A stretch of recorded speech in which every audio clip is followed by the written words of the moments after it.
A storm rages over Blackthorn Manor, where a cursed blueprint hides a deadly secret. Why are guests dying in this labyrinth of traps?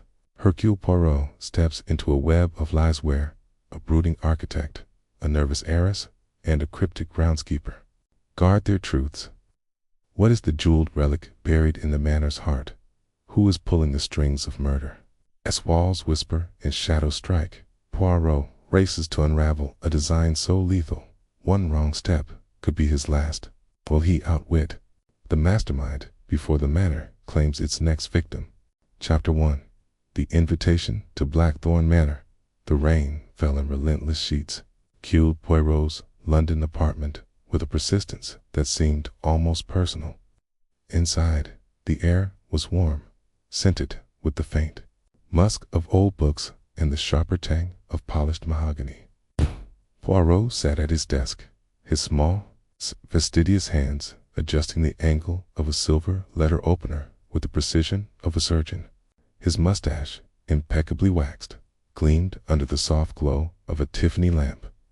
The world outside might have been a chaos of gray and wet, but within these walls, order reigned supreme.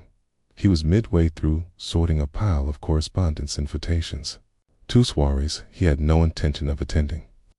A letter from Captain Hastings, bemoaning the dullness of country life, when his eyes fell upon an envelope that stood apart. It was of heavy cream stock, sealed with a crimson wax stamp bearing the crest of a thorn-entwined rose. The handwriting was elegant, urgent, the ink slightly smudged, as though written in haste. Poirot's curiosity, that ever-restless engine of his mind, stirred. He sliced open the envelope with a deft flick of the letter opener and unfolded the letter within. It was from Lady Evelyn Blackthorn, a name he vaguely recalled from society columns, widow of considerable wealth and reclusive tendencies, residing at Blackthorn Manor in Devonshire. The letter was brief, but laced with a quiet desperation that piqued Poirot's interest. My dear Monsieur Poirot, I write to you in a state of considerable distress. Blackthorn Manor, my home, has become a place of unease. Strange occurrences, whispers of a curser on the very design of this house. I implore you to come at once, for I fear the truth lies buried in its architecture, and lives may depend upon your singular genius. I have invited a small party to join us, hoping their presence might shed light on this mystery. Your discretion and expertise are our only hope. Yours in urgency. Lady Evelyn Blackthorn Poirot leaned back in his chair, his green eyes narrowing as he stroked his mustache. A cursed design. The notion was absurd, yet the sincerity of Lady Evelyn's plea suggested something more tangible than superstition. Architecture, after all, was a science of precision, not unlike his own methods. A house that killed Nan, he thought. It is not the house, but the hands that built it toward those that dwell within. The challenge was irresistible. He telephoned his faithful valet, George, to prepare his traveling case and booked a train to Devonshire for the following morning. As he packed, his mind churned with possibilities. Manor, a curse, a blueprint of death-wet secrets, lay hidden in Blackthorn Manor's walls. The train journey to Devonshire was a study in contrasts. The sleek efficiency of the locomotive, cutting through a landscape of rolling hills shrouded in mist. Poirot, dressed in a tailored overcoat and clutching a leather valise, watched the scenery with a detached air. He disliked the countryside, too untidy, too unpredictable, but the promise of a puzzle drew him like a moth to flame.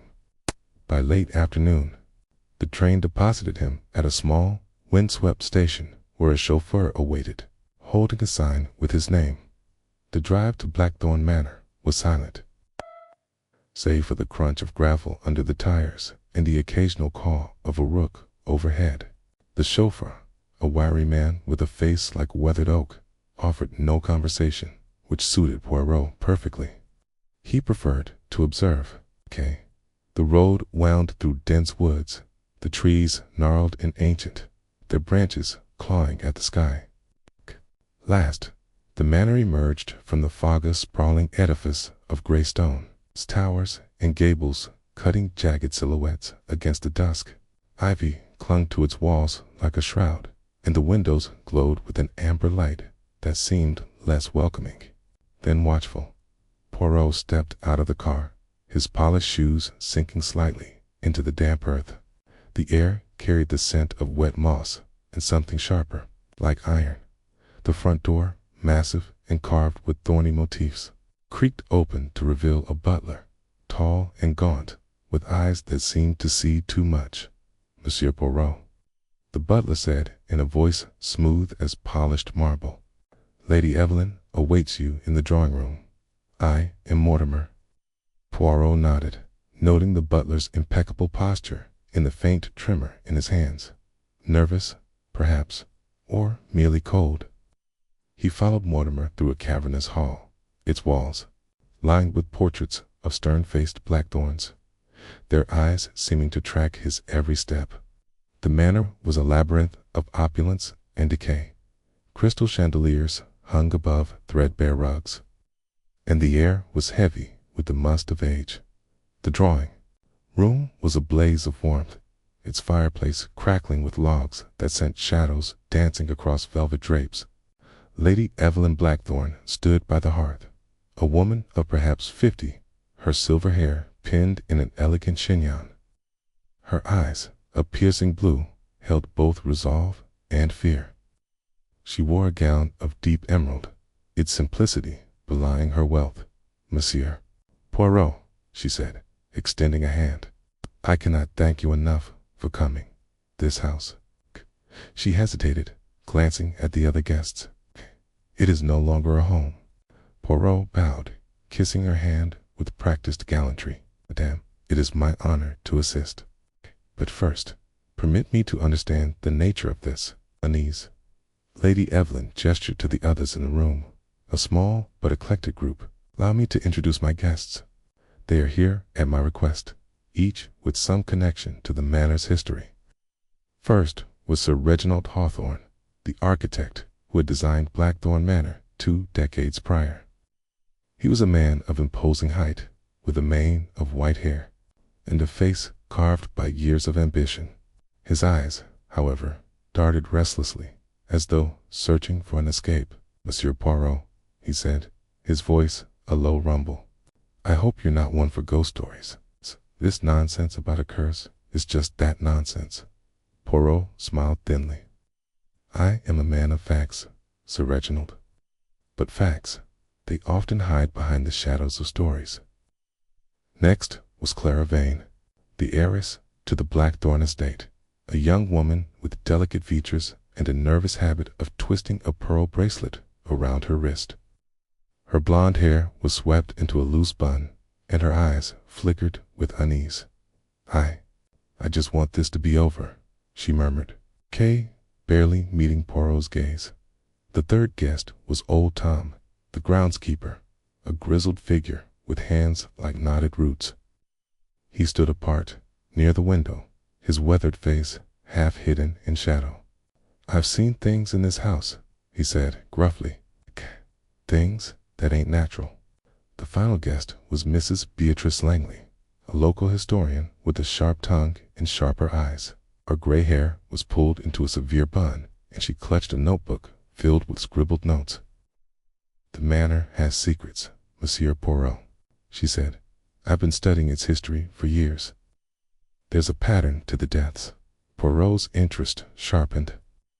"Pattern, Madame Langley? Pray, enlighten me." Before she could reply, Lady Evelyn interjected. "Perhaps over dinner. The hour grows late, and you must be weary from your journey." Dinner was served in a dining hall that seemed to belong to another century. The long oak table was set with silver and crystal, but the air was heavy with tension.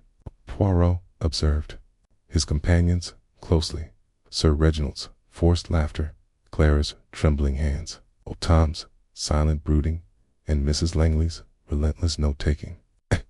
Lady Evelyn presided with grace, but her eyes betrayed her fear. The conversation turned to the manor's history. Mrs. Langley spoke of its construction in the early 1900s. A project plagued by accidents. 3 workers died, she said, her voice low. One fell from a scaffold, another was crushed by a falling beam, and the third simply vanished. Accidents happen, Sir Reginald snapped, his fork clattering against his plate. Building a manor of this scale is no small feat. Yet the rumors persist, Lady Evelyn said softly. They say the design itself is cursed. The angles, the proportions, there's something wrong. Poirot's mind raced. Angles, proportions. He was no architect, but he knew precision. A design that killed was not a curse, but a calculation. Madame, he said, have you the original blueprints of this manor? Lady Evelyn hesitated.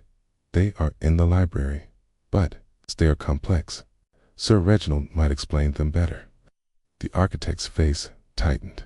They're just drawings, Poirot, lines on paper. Then I shall examine these lines, Poirot said, his tone mild but unyielding. After dinner, the guests retired to their rooms, but Poirot, restless, requested to see the library. Mortimer led him through dimly lit corridors, the air growing colder with each step. The library was a vast chamber, its walls lined with leather-bound tomes, and its ceiling painted with a mural of thorny vines. A massive oak desk dominated the center, and it was here that Poirot found the blueprints, rolled tightly and secured with a ribbon. He spread them across the desk, his eyes scanning the intricate lines. The manor's design was indeed unusual in gales that seemed to defy Euclidean logic. Squidian etches to the margins that resembled no standard architectural notation. One symbol, a circle bisected by a thorn, appeared repeatedly, almost like a signature. As he studied the blueprint, a faint creak sounded behind him. He turned, but the room was empty. The fire in the hearth flickered, casting long shadows. Poirot's instincts prickled. Was not alone. Show yourself, he said, his voice calm but firm. A figure stepped from the shadow's clairvoyant, her face pale. Monsieur Poirot, she whispered. I couldn't sleep. I saw something in my room. A shadow moving across the wall. Poirot's eyes softened, but his mind remained sharp. A shadow, mademoiselle, or perhaps a reflection of your fears. She shook her head.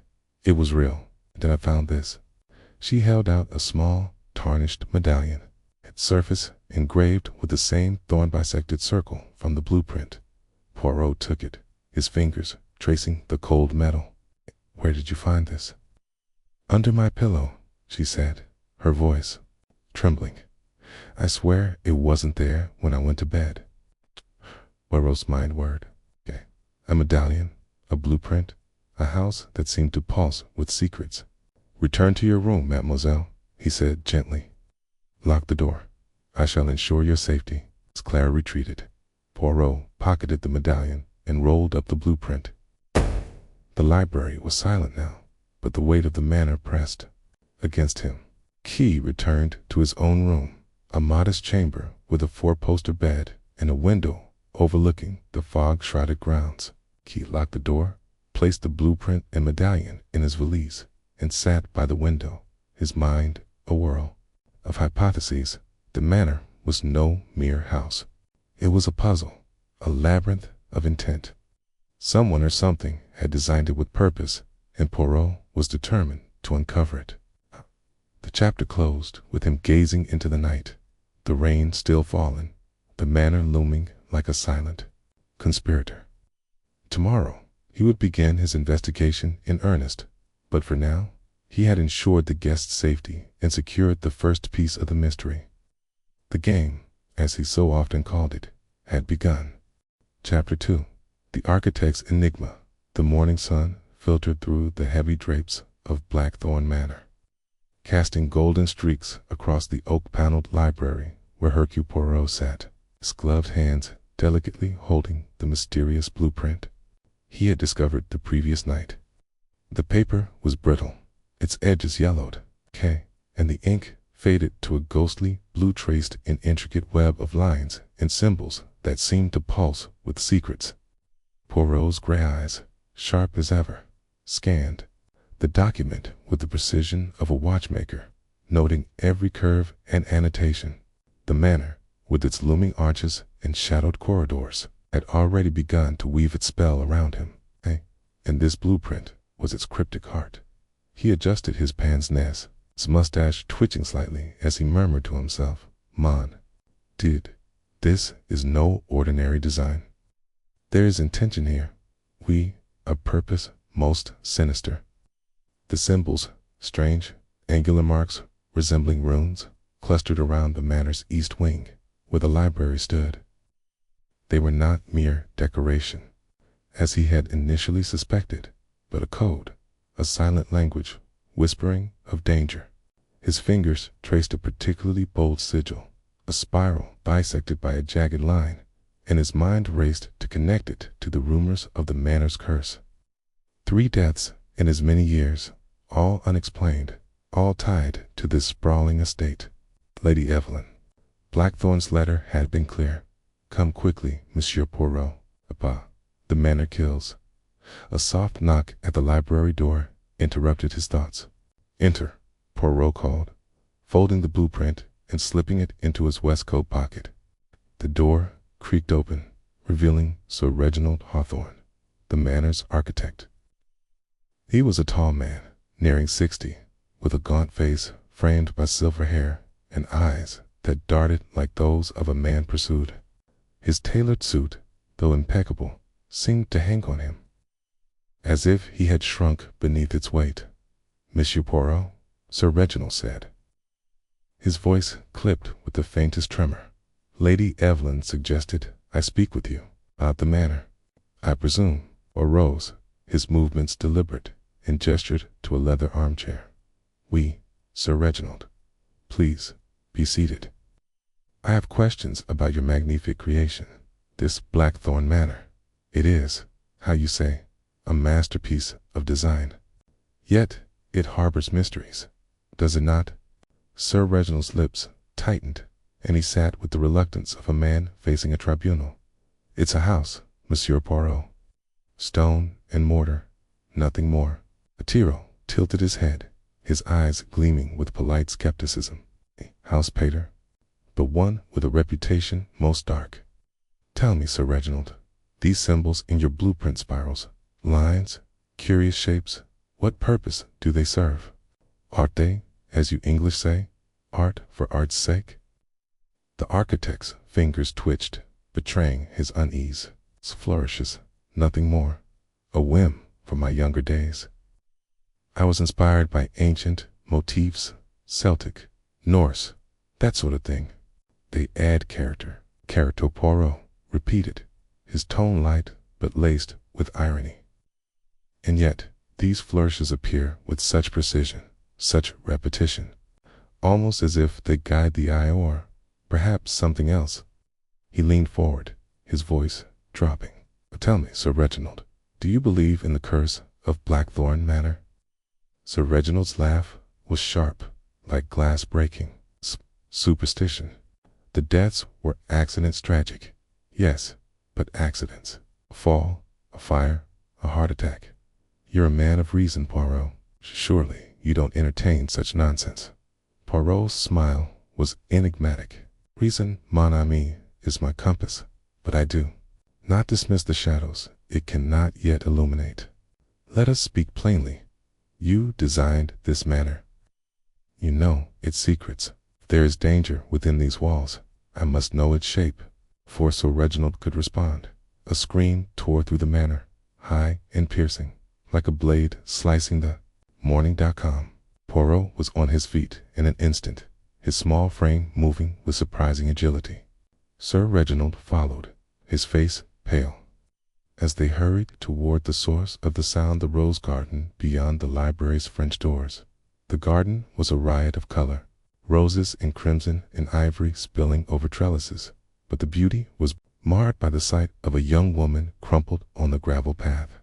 It was Mary, Lady Evelyn's maid, her auburn hair splayed like a halo, her eyes closed, and her hands clutching a small metallic object. Small crowd had already gathered. Lady Evelyn, her face ashen beneath her elegant hat. Clara, the nervous heiress, wringing her hands. And old Tom, the groundskeeper, his weathered face unreadable as he stood at the garden's edge.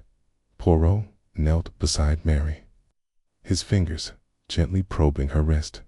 "She lives," he announced, his voice steady. "Faint pulse, but she is unconscious. Feet. Someone fetch a doctor."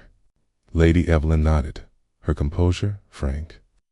"I'll send for Dr. Hargrove at once." She hurried toward the manor, her skirts rustling. Poirot's attention shifted to the object in Mary's hand. He pried her fingers open, revealing a bronze medallion no larger than a pocket watch, graved with a spiral bisected by a jagged line identical to the symbol on the blueprint. His eyes narrowed, interested.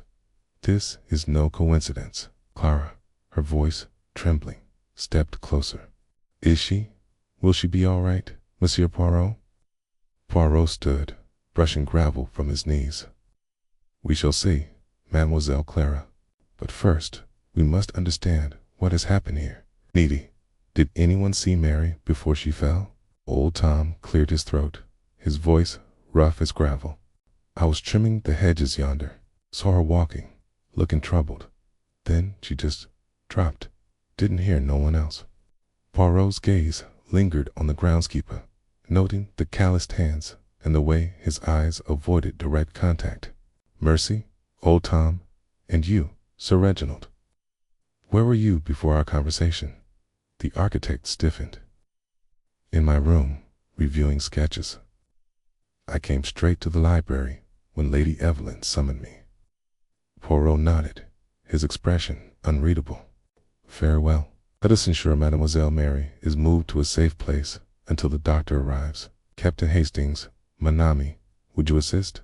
Captain Hastings, who had been hovering anxiously at the edge of the group, sprang forward. "Of course, Poirot. Poor girl looks like she's been through a fright."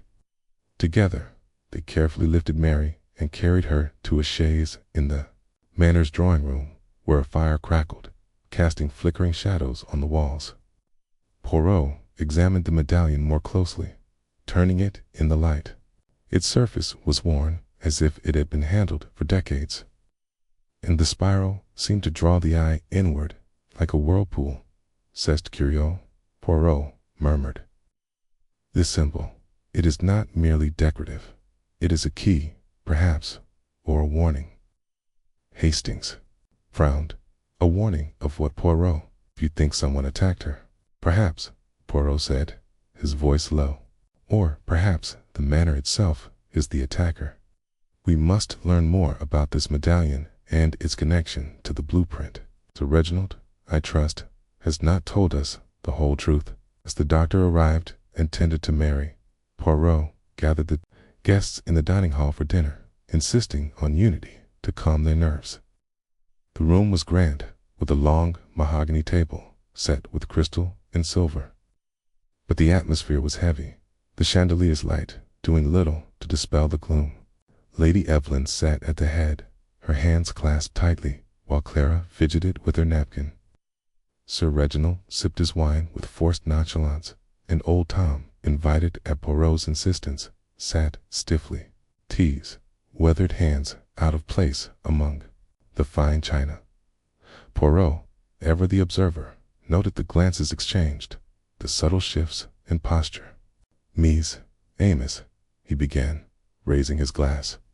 "We are gathered in a house of secrets, but fear not, Hercule Poirot is here to bring light to the darkness. Let us eat, drink, and speak freely, for truth often hides in the spaces between words." Meal proceeded, but the tension was palpable, a silent storm brewing beneath the clink of cutlery. Clara spoke little, her eyes darting to the windows, where the night pressed against the glass. Reginald recounted tales of his architectural triumphs, but his laughter rang hollow. Old Tom ate in silence, his gaze fixed on his plate, though Poirot caught him glancing at the medallion, which now rested in Poirot's pocket. As dessert was served a delicate lemon tart. Lady Evelyn cleared her throat. Monsieur Poirot, have you made any progress with the matter at hand? Mary's collapse has us all on edge. Poirot dabbed his lips with a napkin, his movements precise. Madame, progress is like a fine wind, requires time to mature. But rest assured, the little gray cells, they are at work. The medallion and the blueprint are pieces of a puzzle, and I shall fit them together. Clara's voice was barely a whisper. Do you think someone meant to harm her? Poirot's eyes softened, but his tone was firm. I think, mademoiselle, that Blackthorn Manor is a place of intentions, some benevolent, some not. We must be vigilant. The conversation was cut short by the sound of footsteps echoing in the hall. Dr. Hargrove entered, his face grim. Monsieur Poirot, Mary is stable, but she's not yet awake. There's something odd, though she had a faint mark on her neck, like a pinprick. I can't say what caused it, but it's not natural. Poirot's mustache twitched, a sign of his mind racing. Mercy, doctor, a pinprick, you say? Most curious. I shall examine her myself, with your permission. As the guests dispersed, Poirot lingered in the dining hall, his thoughts returning to the blueprint and the medallion. The spiral symbol linked them, but how? Was it a mark of protection, or a beacon for destruction? And Sir Reginald, his evasions were too practiced, his demeanor too guarded. Poirot resolved to press him further, but first he would visit Mary. Chapter 3. Shadows in the east winged. The morning at Blackthorn Manor dawned with a peculiar hush, as though the estate itself held its breath. The mist clung to the Devonshire hills, wrapping the manor spires in a gauzy veil that dulled the sunlight to a pale, ghostly glow.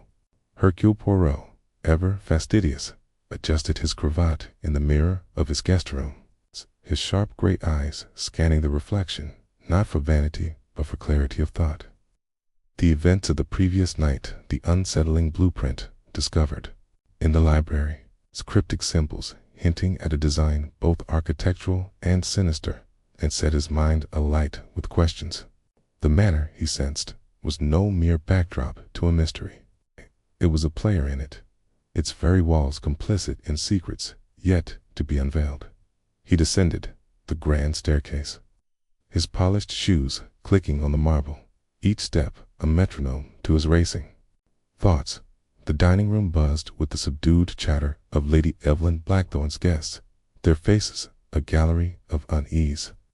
Clara, the nervous heiress, toyed with her teacup, her delicate fingers trembling as she avoided eye contact.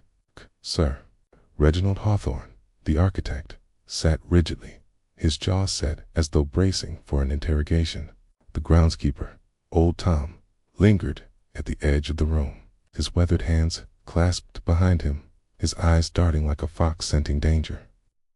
And then there was Mr. Clarence Vane, a wiry man with a penchant for melodramatic tales, who had cornered the young poetess, Miss Lydia Gray, with animated gestures. Poirot's mustache twitched as he observed them, his mind cataloguing their behaviors like specimens in a museum. Monsieur, he murmured to himself, the human heart is a labyrinth, but the manor itself is a puzzle of stone and shadow. Lady Evelyn, resplendent in an emerald green gown that seemed to defy the morning's gloom, greeted him with a strained smile.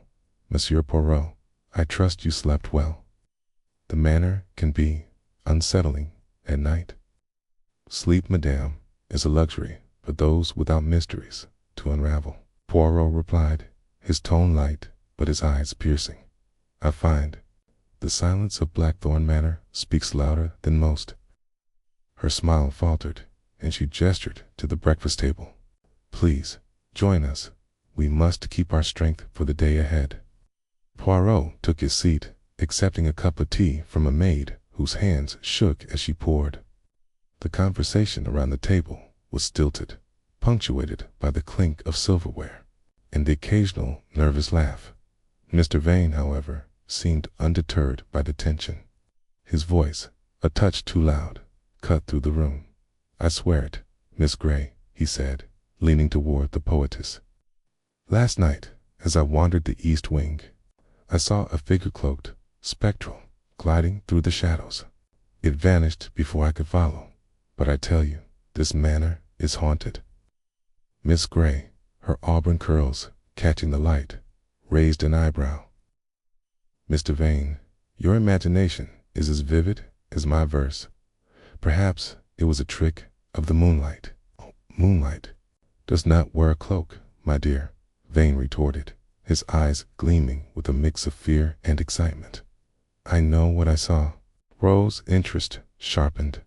"Monsieur Vane," he interjected, his voice smooth as velvet. "This figure you describe, where precisely in the east wing did you encounter it?" Vane blinked, caught off guard by Poirot's attention. "Well, near the old gallery, I believe, the corridor with those ghastly portraits. I couldn't sleep, so I went exploring. Foolish, perhaps, but curiosity got the better of me." "Curiosity," Poirot said, "is the spark that illuminates the truth, through sets fire to folly. I, too, shall explore this east wing. Perhaps your spectre will reveal itself to Hercule Poirot." The table fell silent, the guests exchanging glances. Clara's teacup rattled against its saucer, and Sir Reginald cleared his throat, his fingers tightening around his fork. "The east wing is in disrepair," the architect said curtly. "No one goes there. It's unsafe." "Yet Monsieur Vane survived his nocturnal adventure," Poirot replied, his tone deceptively mild. "I, too, shall take my chances." After breakfast, Poirot donned his overcoat and retrieved his walking stick, its silver tip gleaming like a beacon. The east wing beckoned, its corridors rumored to be a maze of faded grandeur and forgotten secrets. As he stepped into the shadowed hallway, the air grew cooler, carrying the musty scent of old wood and neglect. The walls were lined with portraits of stern-faced blackthorns, their eyes seeming to follow him as he moved. The floorboards creaked beneath his weight, each sound echoing like a whisper in the stillness. He paused at a towering bookcase, its shelves sagging under the weight of dusty tomes.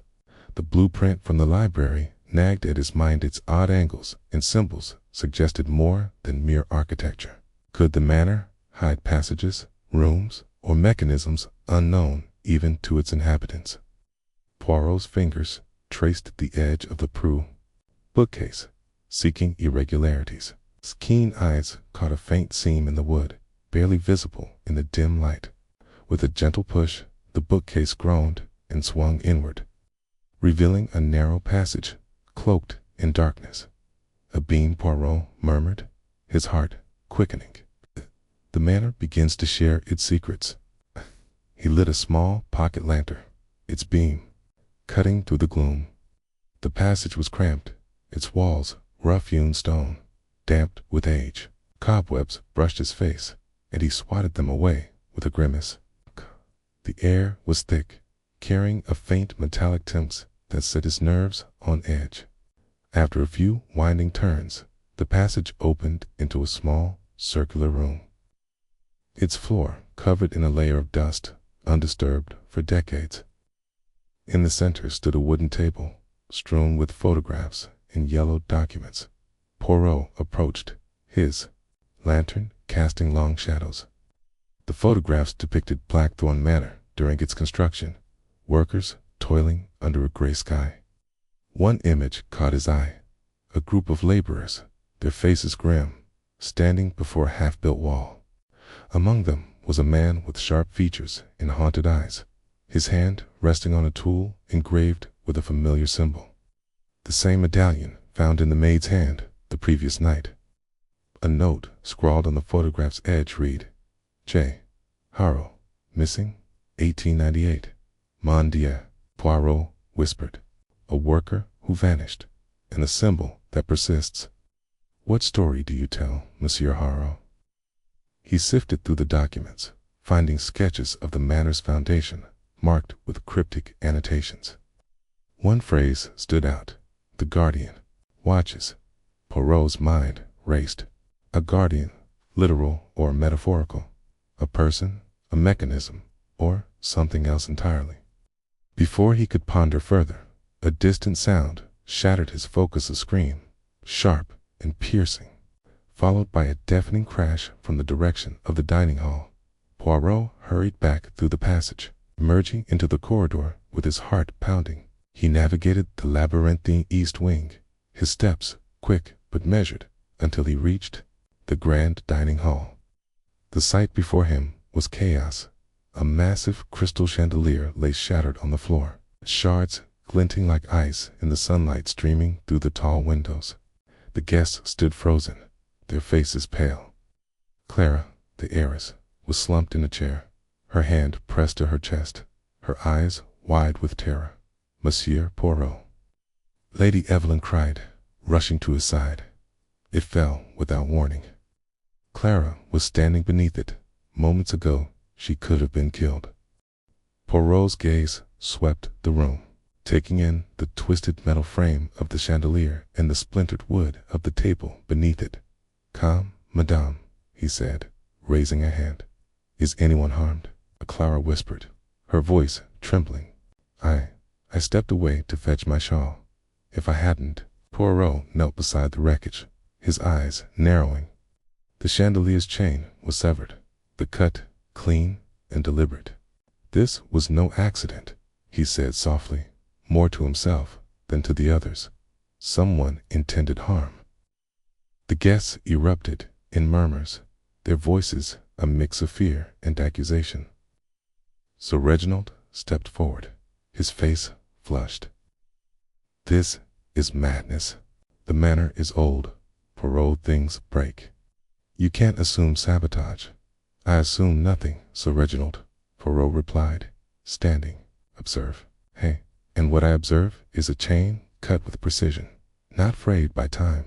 Someone in this room, nearby, has a purpose most foul." He turned to Clara, his expression softening. "Mademoiselle, you are safe now. But tell me, did you see anyone near the chandelier before it fell?" Clara shook her head, her lips trembling. "No, I was talking with Miss Gray. We were all at the table, weren't we?" Miss Gray nodded, her face pale but composed. "Yes, we were discussing poetry. I didn't notice anything unusual." Poirot's eyes flicked to old Tom, who stood at the edge of the room, his expression unreadable. "And you, Monsieur Tom? Where were you when the chandelier made its dramatic descent?" The groundskeeper shrugged, his voice gruff. "In the kitchens, helping with the firewood. Ask the maids if you don't believe me." "I shall," Poirot said, his tone neutral, but his mind cataloging every detail. He addressed the group. "For now, we must ensure no further accidents occur. Madame Blackthorne, I suggest the dining hall be closed until I examine it further. The guests will take their meals in the parlor." Lady Evelyn nodded, her hands clasped tightly. "Of course, Monsieur Poirot. Whatever you think best." As the guests dispersed, Poirot lingered, his eyes tracing the chandelier's path from the ceiling to the floor. Cut chain, the hidden passage, the vanished worker. The medallion symbol each was a thread in a tapestry he was only beginning to discern. He stepped outside to the rose garden, needing air to clear his thoughts. The roses, vibrant against the gray stone, seemed to mock the manor's gloom. Yet even here, he felt watched, as though the manor's secrets extended beyond its walls. That afternoon, Poirot summoned the head butler, Mr. Grayson, a man whose stiff posture and impeccable manners betrayed a lifetime of service. "Monsieur Grayson," Poirot began, "tell me of the East Wing. It is said to be in disrepair, yet I find it curiously alive with secrets." Grayson hesitated, his eyes flickering with unease. "The East Wing has been closed for years, sir. Lady Evelyn's father forbade its use after Incidents during the manor's construction. Workers fell ill. Some disappeared. The family never speaks of it.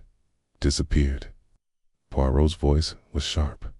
Like this, J. Harrow, perhaps. Grayson's face paled.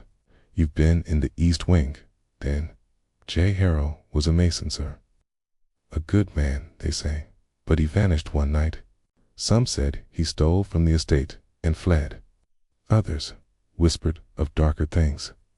Darker things, Poirot repeated, his mustache twitching. Q. These portraits in the East Wing they hold clues to these darker things. They're just family portraits, sir, Grayson said, but his voice lacked conviction. Old blackthorns, long gone. Merci, Monsieur Grayson, Poirot said, dismissing him. You have been most illuminating. As evening fell, Poirot returned to the East Wing, determined to examine the portraits more closely. The corridor was darker now, the fading light casting long shadows across the walls. He paused before a portrait of a stern woman in Victorian dress, her eyes cold and unyielding. Beneath the frame, a small brass plaque read, Margaret Blackthorne, 1875.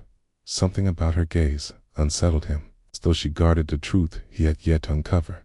He moved to the next portrait, a man with a hawkish face, his hand resting on a cane. The plaque read, Edward Blackthorne, 1880. Poirot's lantern caught a glint of metal behind the frame. He reached out, his fingers brushing a small lever hidden in the woodwork. With a soft click, the portrait swung forward, revealing a narrow alcove. Inside was a leather-bound journal, its pages brittle with age. Poirot opened it carefully, his eyes scanning the faded ink. The entries were written in a hurried hand, detailing the manor's construction. One passage stood out. The guardian must be set. The design is more than stolid, is a vow, a shield, a curse. J. Harrow knew too much. He will not speak again. Poirot's heart quickened. A vow, a shield, a curse, he murmured, and J. Harrow silenced. But by whom? Before he could read further, a low rumble echoed through the corridor, followed by a gust of cold air. The lantern flickered, casting wild shadows. Poirot spun around, his walking stick raised, but the corridor was empty. Yet the air felt charged, as though the manor itself were alive, secrets stirring in response to his intrusion. He tucked the journal into his coat and retraced his steps, his mind racing. The chandelier, the hidden passage, the vanished worker, the guardian. Each piece fit into a larger design, one he was determined to unravel. As he emerged into the main hall, he found Lady Evelyn waiting, her face pale. Monsieur Poirot, she said, her voice low. You've been in the East Wing? Again, I beg you, be careful. This manor, it does not forgive those who pry too deeply. Poirot smiled, though his eyes were steely. Madame Hercule Poirot does not seek forgiveness. He seeks the truth. And the truth, I assure you, will be found. The night passed without further incident, but Poirot's dreams were restless, filled with images of shadowy figures and collapsing chandeliers. He awoke with a renewed resolve, the journal's words echoing in his mind. The guardian must be set. Whatever this guardian was, it held the key to the manor's deadly design, and Hercule Poirot would not rest until he had uncovered it. Chapter 4. The Groundskeeper's Tale. The morning mist clung to Blackthorne Manor like a shroud, its tendrils curling around the ivy-clad walls as if guarding secrets of their own. Hercule Poirot stood at the edge of the rose garden, his polished shoes damp from the dew, his keen eyes scanning the estate's sprawling grounds. The events of the previous night, the chandelier's inexplicable crash in the dining hall, had left the guests rattled, their faces pale and their voices hushed. At breakfast, Poirot, however, was undeterred. The manor was speaking to him, its architecture whispering clues, and he was determined to listen. The air carried the faint scent of smoke, reminder of the manor's volatility, though no fire had yet been reported. Poirot's mustache twitched as he considered the blueprint he'd found in the library, its strange symbols etched into his memory. The medallion clutched by Lady Evelyn's maid, now safely tucked in his waistcoat pocket, bore an identical mark, a circle bisected by a jagged line, like a lightning bolt frozen in bronze. It was no coincidence. The manor's design was no mere aesthetic. It was a puzzle, and Poirot was closing in on its edges. He turned his attention to the groundskeeper, old Tom, whose stooped figure was visible in the distance, raking leaves near a gnarled oak. The man had been a shadow in the background since Poirot's arrival, his weathered face unreadable, his answers to casual inquiries curt. Yet there was something in his eyes, a flicker of knowledge, perhaps, or fear. Poirot adjusted his hat and strode toward him, his cane tapping rhythmically against the gravel path. "Bonjour, Monsieur Tom," Poirot called out, his voice carrying a warmth that belied his scrutiny. "A fine morning for tending the grounds. Nest C.P.A." Old Tom paused, his rake stilled mid-motion. He squinted at Poirot, his eyes like chips of flint beneath bushy brows. "Ain't fine when the man is falling apart," he muttered, resuming his work with a vigor that seemed more performative than necessary. Chandeliers dropping, screams in the night. "Place is cursed, I tell you." Poirot smiled thinly, undeterred by the groundskeeper's gruffness. "Cursed, you say? A most interesting theory. Yet I, Hercule Poirot, prefer to believe in the machinations of men over the whims of spirits. Tell me, Monsieur Tom, you have worked here many years. You must know the manor's secrets as well as its roses." Tom's rake scraped harder against the earth, sending a small cloud of dust into the air. "I keep the grounds, not the house. Don't meddle in what don't concern me." "But it does concern you," Poirot pressed, stepping closer. "Last night the chandelier did not fall by accident, I think, and the maid, clutching a medallion that matches a symbol in the manor's design. You have seen such things before, perhaps." Tom's hands tightened on the rake, his knuckles whitening. For a moment, Poirot thought he might bolt, but the groundskeeper merely straightened, wiping sweat from his brow.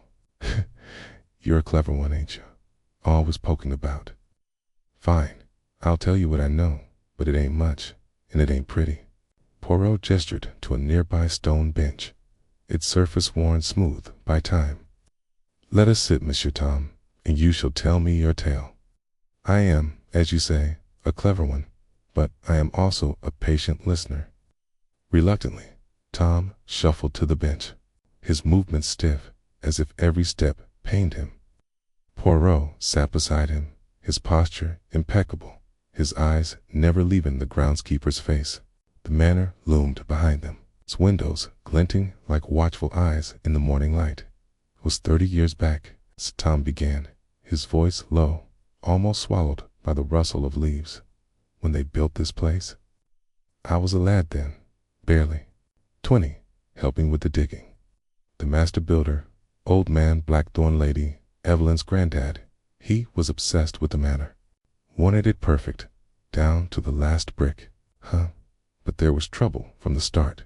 Workers got hurt, tools went missing.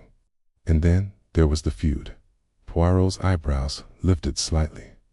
"A feud, you say? With whom?" Tom spat into the dirt, his expression darkening. "Another architect, name of Du Bois, Madame Du Bois, she was called, though she weren't no lady, sharp as a tack. That one, with ideas Blackthorn didn't like. I wanted the manor built her way, with all sorts of fancy mechanisms, trapdoors, hidden rooms, things to keep folks out. Blackthorn called her mad, said her designs were dangerous. They fought like cats and dogs, till Blackthorn kicked her off the project. She swore she'd make him pay." Poirot leaned forward, his fingers steepled. "And did she? Make him pay? I mean?" Tom shrugged, his eyes darting to the manor. Don't know she left Devonshire after that, or so folks said, but the manor. It never felt right. Workers whispered about a curse, said the stones themselves didn't want to stand. One man, a mason named Will Carter, vanished during the build. Just gone, like the earth swallowed him. Found his tools in a shed, but no sign of him. I was there when they locked that shed up tight. Ain't been opened since. Poirot's mind raced, cataloging every detail. Okay? The shed, the vanished worker, the rival architect. The pieces were forming a pattern, though the picture remained elusive. This shed, Monsieur Tom, where is it? Tom pointed to a copse of trees at the estate's edge, where a small, weathered structure stood half hidden by brambles. There, but you won't get in. Locks rusted solid, and Lady Evelyn don't like folks poking around. Poirot nodded, his expression unreadable. Mercy, Monsieur Tom, your tale is most illuminating. I shall trouble you no further for. Now, as Poirot rose, a sharp cry pierced the air, coming from the direction of the stables. Tom's head snapped up, his face paling. That's trouble, he muttered, grabbing his rake like a weapon. Poirot moved swiftly, his cane no longer a mere accessory, but a tool for balance, as he hurried across the lawn. The stables were a low, stone building, their wooden doors ajar. Smoke was curling from the roof, thin at first, but growing thicker by the second. Guests were already gathering, their voices a chaotic mix of panic and confusion. Clara, the heiress, stood frozen, her eyes wide as she stared at the rising smoke. Monsieur Poirot, she cried, spotting him. The horses, they're still inside. Poirot's mind worked with lightning precision. A fire in the stables, so soon after the chandelier's fall, was no coincidence. Someone was escalating their game, and he would not allow innocent creatures or people to pay the price. Mademoiselle Clara fetched buckets and summoned staff. Monsieur Tom, with me. Tom hesitated, then followed as Poirot strode toward the stables. The smoke was acrid now, stinging Poirot's eyes, but he pressed forward, wrapping his handkerchief over his mouth. The horses' panicked whinnies echoed from within, and the crackle of flames grew louder. Poirot pushed open the doors, revealing a scene of chaos. Hay bales smoldering, wooden beams catching fire, and 6 horses stamping in their stalls, their eyes rolling with fear. Quickly, Poirot shouted, his voice cutting through the din. Release the horses, but stay low.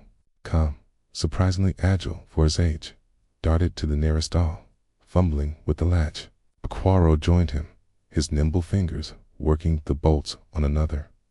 The heat was oppressive, the smoke thickening, but Poirot's focus was absolute. One by one, the horses thundered out, their hooves pounding the earth as they fled to safety. As the last horse was freed, Poirot noticed a glint in the corner of the stable metal canister, partially hidden beneath a pile of straw. He crouched, ignoring the heat, and retrieved it. It was heavy, its surface scorched but intact, and it bore the same symbol as the medallion, the lightning bolt within a circle. This was no accident. Its fire had been set deliberately, and the canister was evidence. Out, now. Tom yelled, grabbing Poirot's arm as a beam groaned above them. They stumbled into the open air just as the roof began to collapse, sending sparks skyward. The guests, now joined by the manor staff, were dousing the flames with buckets of water, forming a haphazard but effective chain. Clara stood at the forefront, her dress streaked with soot, directing the effort with a surprising calm. Poirot, catching his breath, tucked the canister into his coat. Mademoiselle Clara, you have shown great courage, he said, his voice steady despite the chaos. The horses are safe, and the fire is under control, but we must remain vigilant. This was no act of chance. Clara nodded, her lips trembling. Who would do this? Why, that, mademoiselle, is what I intend to discover, Poirot replied, his eyes narrowing as he scanned the crowd. Sir Reginald, the architect, stood at the edge, his face unreadable. The maid, now recovered, clung to Lady Evelyn, who was barking orders to the staff, and old Tom, leaning on his rake, watched Poirot with an intensity that suggested he knew more than he'd shared as the last flames were extinguished. Poirot excused himself and made his way to the shed Tom had described. It was half buried in brambles, its door rusted and padlocked, just as the groundskeeper had said. Poirot examined the lock, noting its age, but also its sturdiness. He produced a small tool from his Paquita lockpick, discreetly kept for such occasions, and set to work. The lock resisted at first, but Poirot's patience won out, and the door creaked open. Inside, the shed was a time capsule of dust and decay.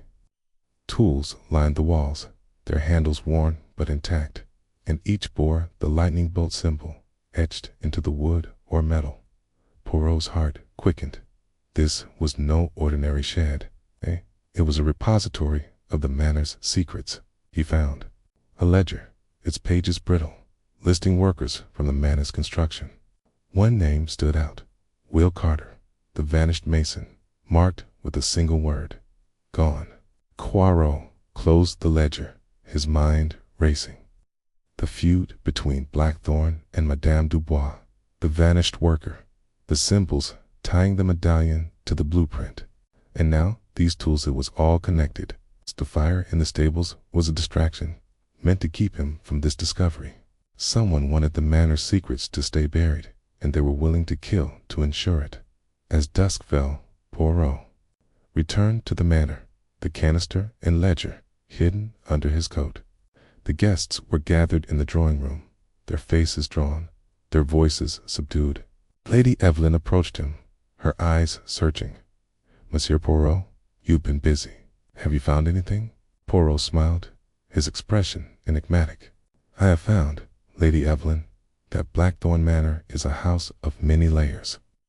But fear not, the little gray cells of Hercule Poirot are peeling them back, one by one. Chapter 5. The heiress's secret. The morning sun filtered through the heavy velvet drapes of Blackthorn Manor, casting long, golden fingers across the oak-paneled breakfast room. Hercule Poirot sat at the head of the table, his meticulous mustache perfectly groomed, his sharp gray eyes scanning the assembled guests. The air was thick with unease, a palpable tension that clung to the room like damp fog. The events of the previous days, the unconscious maid, the collapsing chandelier, the cryptic symbols, had left everyone on edge. Yet, for Poirot, this was precisely the environment in which his little gray cells thrived. He sipped his tisane, the delicate aroma of chamomile grounding him amidst the chaos. Across the table, Clara Blackthorn, the nervous heiress, fidgeted with her napkin, her pale fingers twisting the fabric into knots. Her wide, hazel eyes darted toward the windows, as if expecting some unseen menace to emerge from the manicured gardens beyond. To her left, Sir Reginald Hawthorne, the brooding architect, sliced his toast with surgical precision, his face a mask of forced composure. The groundskeeper, old Tom, lurked near the doorway, his weathered hands clasped tightly, his expression unreadable. The other guests, Mr. Clarence Vane, the jittery historian, and Miss Lydia Pembroke, the sharp-tongued novelist, murmured in low tones, their voices barely rising above the clink of porcelain. Poirot set down his cup, the soft clink drawing every eye to him. Mies, Amos, he began, his voice calm yet commanding. We find ourselves in the most peculiar puzzle. It's the manner. She speaks to us through her walls, her secrets, her very design. But to understand her, we must listen closely to those who know her best. His gaze settled on Clara, whose cheeks flushed under the scrutiny. Mademoiselle Blackthorn, perhaps you might share with Poirot something of your family's history. With this place, Nan, Clara's hand stilled, her napkin crumpling in her lap. I don't know what you mean, Monsieur Poirot, she stammered, her voice barely above a whisper. I've told you what I know. Blackthorn Manor has been in my family for generations. It's just a house. Poirot tilted his head, his eyes narrowing slightly. Just a house, you say? Yet houses, they do not scream in the night, nor do they conceal passages and symbols that hint at death. Nan, mademoiselle, this manor is more than bricks and mortar. It is a story, and you, I think, know a chapter that you have not yet shared. Room fell silent, the weight of Poirot's words hanging heavy. Clara's lips parted, then closed, her eyes flickering with a mix of fear and resolve. Finally, she rose, her chair scraping against the polished floor. Very well, she said, her voice steadier now. There is something I must show you, Monsieur Poirot, but not here, in private. Poirot inclined his head, his expression unreadable. Lead on, mademoiselle. They ascended the grand staircase, its banister gleaming under the morning light. Clara led Poirot to a small study on the second floor, a room tucked away behind a heavy oak door. The space was cluttered, but intimate, with bookshelves overflowing with leather-bound volumes, a mahogany desk strewn with papers, and a single window overlooking the rose garden where the maid had been found. Clara locked the door behind them, her hands trembling slightly as she turned to face Poirot. My uncle, Lord Henry Blackthorn, she began, her voice low, was obsessed with this manor. Not just its beauty, but its purpose, he believed. It was built for something more than a home. He spent years studying its design, its history. Before he died, before he was murdered, he left me this. She reached into a drawer and withdrew a small, leather-bound diary, its edges worn and its pages yellowed. She placed it in Poirot's hands, her fingers lingering as if reluctant to let it go. Poirot opened the diary, his eyes scanning the cramped, meticulous handwriting. The entries were a mix of observations about the manor's architecture, cryptic references to a guardian of the design, and strange symbols that matched those on the blueprint he'd found in the library. This guardian, Poirot murmured, tracing a finger over a sketch of the medallion found with the maid.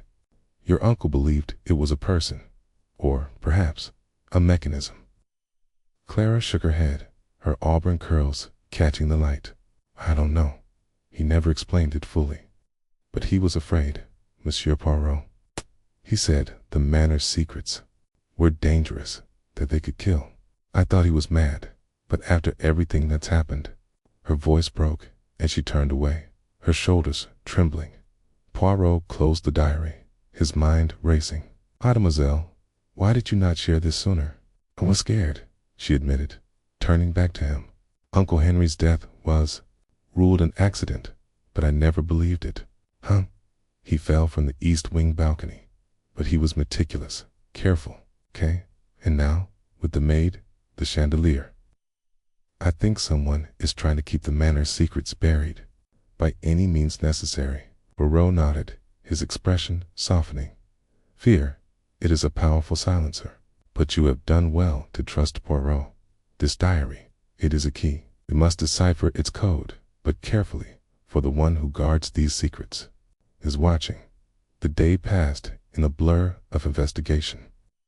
Poirot retreated to the library, the diary spread before him on a polished table. The coded entries were maddeningly complex, a blend of ciphers and architectural shorthand. Sketched the symbols on a notepad, cross-referencing them with a blueprint. The medallion's design appeared repeatedly, a circular motif with radiating lines, like a sun or a star. One entry caught his eye. The guardian watches from the heart. Trust not the walls, for they listen. He was deep in thought when Miss Pembroke burst into the library, her sharp features flushed with agitation. Monsieur Poirot, you must come at once. It's the dining room, something dreadful. Poirot followed her, his pace brisk but controlled. The dining room was a scene of chaos. The long mahogany table was set for dinner, but a crystal goblet lay shattered on the floor, its contents pooling in a dark, ominous stain. Sir Reginald stood frozen, his hand clutching a napkin, while Clarence Vane hovered near the sideboard, his face pale. Old Tom lingered at the edge of the room, his eyes darting nervously. "What has happened?" Poirot demanded, his voice cutting through the tension. "It's the wine," Clara said, stepping forward, her voice trembling. "I poured a glass from the decanter, but before anyone could drink, I noticed a strange smell. Bitter, like almonds. I knocked it over to stop anyone from touching it." Poirot's eyes narrowed. He approached the spilled wine, kneeling to inspect it without touching the liquid. The faint, acrid scent was unmistakable. "Cyanide," he said softly, his voice carrying a grim certainty. "A poison, most swift and deadly. Had anyone drunk this, they would be dead within moments." A collective gasp rippled through the room. Sir Reginald's face drained of color, and he stammered, "But who would do such a thing?" Poirot rose, his gaze sweeping the room. That, Sir Reginald, is what Poirot intends to discover. For now, no one is to touch the food or drink. We must secure the kitchen and the cellar. Monsieur Vane, you will assist old Tom in locking all entrances to the dining room.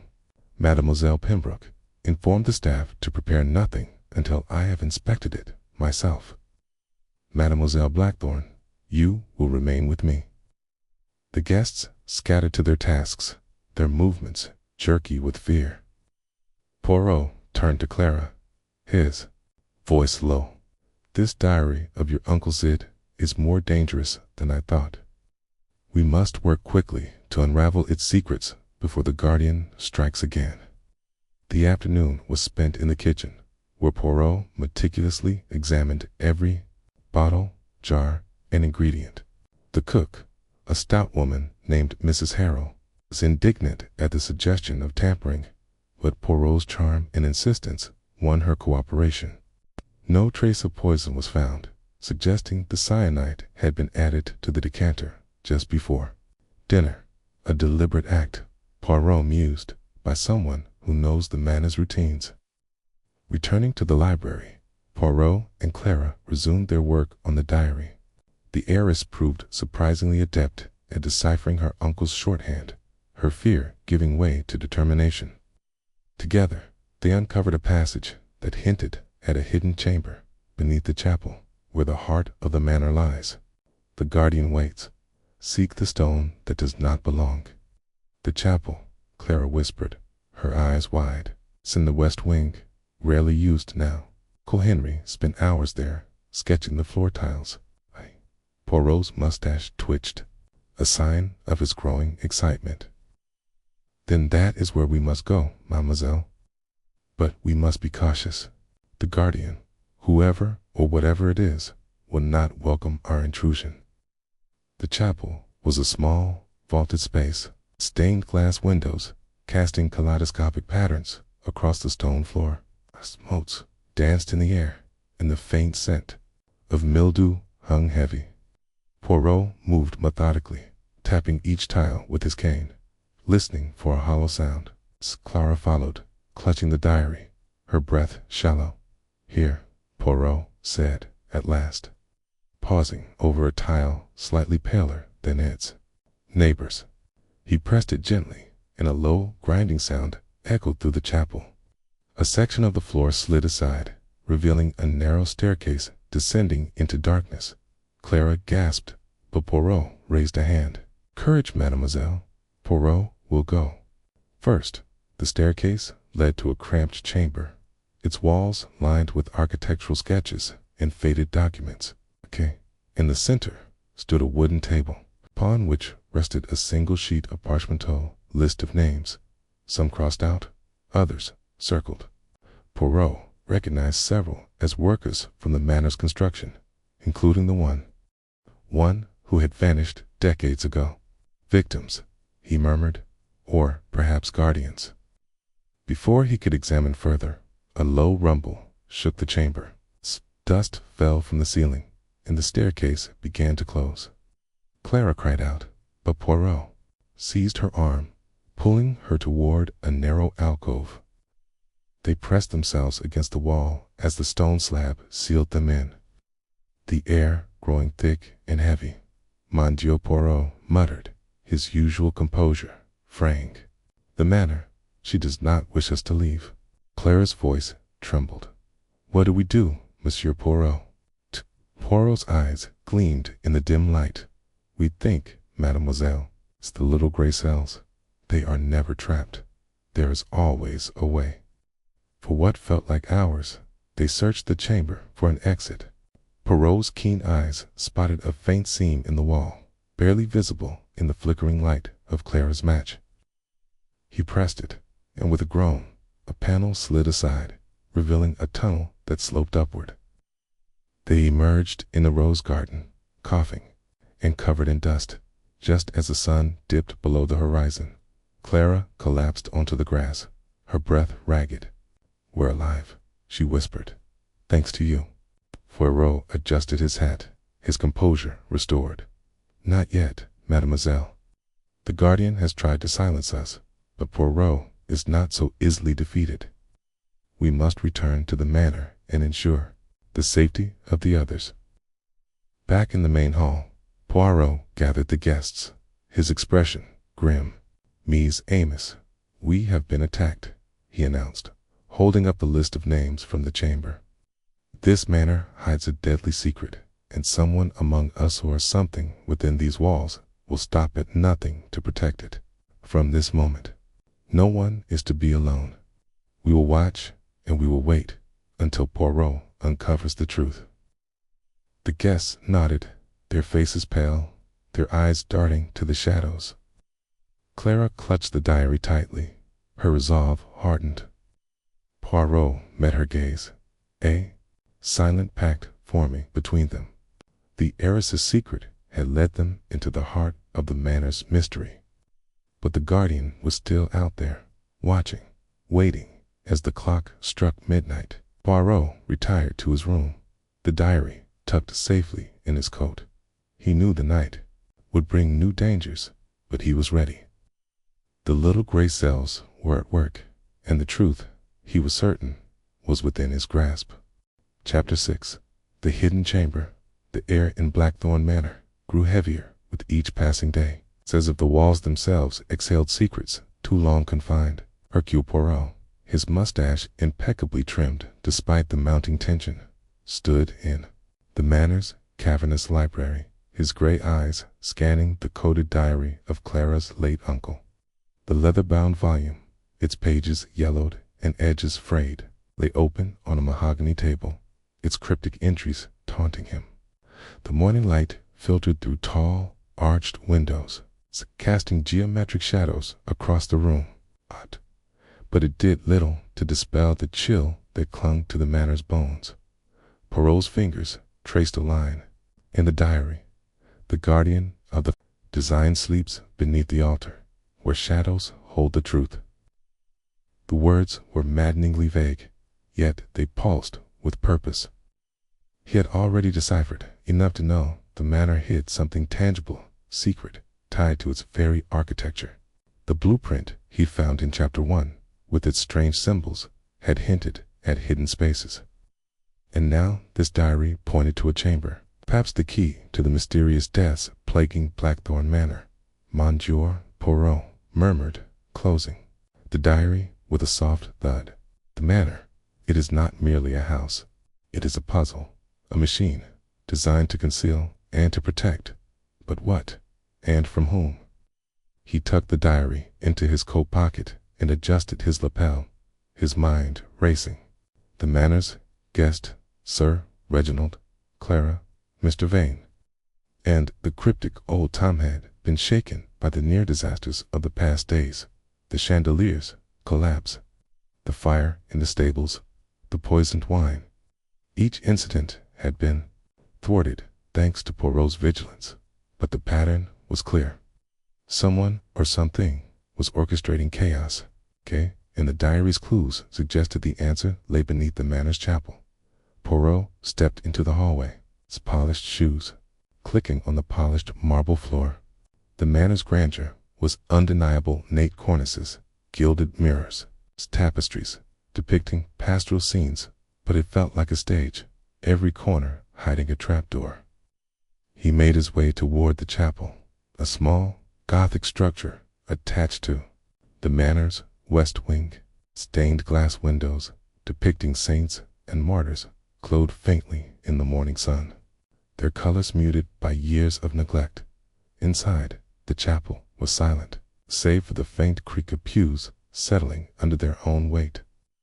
A stone altar stood at the far end, flanked by 2 iron candelabras, their candles long since melted into stubs. Poirot approached the altar, his eyes narrowing as he examined its base. The diary's mention of beneath the altar was too specific to be metaphorical.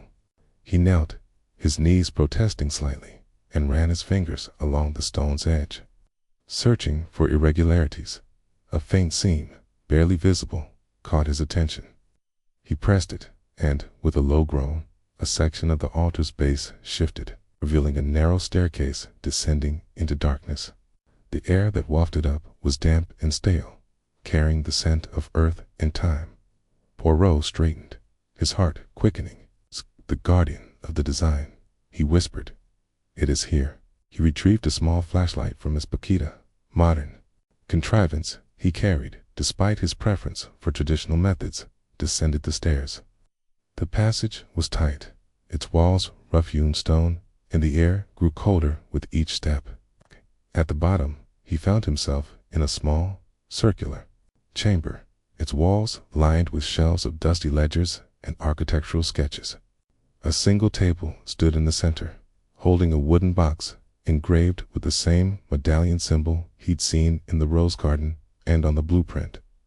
Poirot opened the box, revealing a collection of papers, sketches of Blackthorn Manor, each marked with annotations in a spidery hand.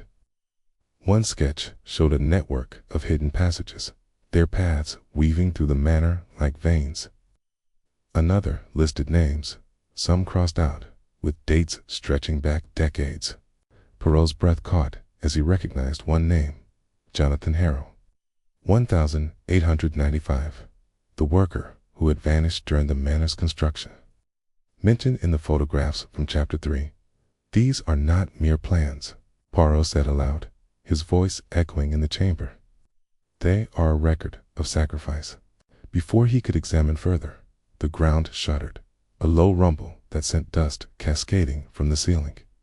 The chamber's walls groaned, and a heavy slab of stone began to slide across the entrance, sealing the staircase. Poirot spun, his flashlight beam dancing across the walls, but there was no lever, no mechanism to halt the trap.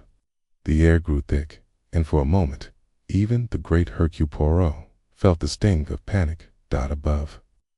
In the manor's main hall, the guests were gathered for breakfast, their faces drawn with unease.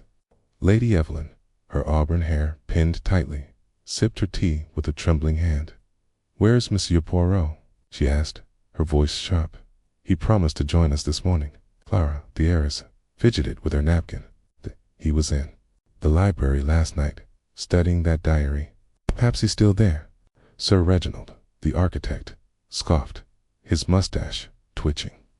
"The man's obsessed with riddles. This manor is nothing but stone and mortar, not some Gothic novel." Old Tom, leaning against the doorway, said nothing, his weathered face unreadable. Mr. Vane, the nervous guest, glanced at the windows, as if expecting a specter to appear. "I don't like this," he muttered. First the chandelier, then the fire. Now this tremor. The manor's cursed, I tell you. A loud thud echoed from the west wing, followed by a muffled shout. The guests froze, their eyes darting to the doorway. Lady Evelyn stood, her chair scraping against the floor. "That came from the chapel. We must investigate." They hurried down the corridor, their footsteps a chaotic rhythm. The chapel's heavy oak door was ajar, and inside, the altars, base was open, revealing the staircase. Clara gasped.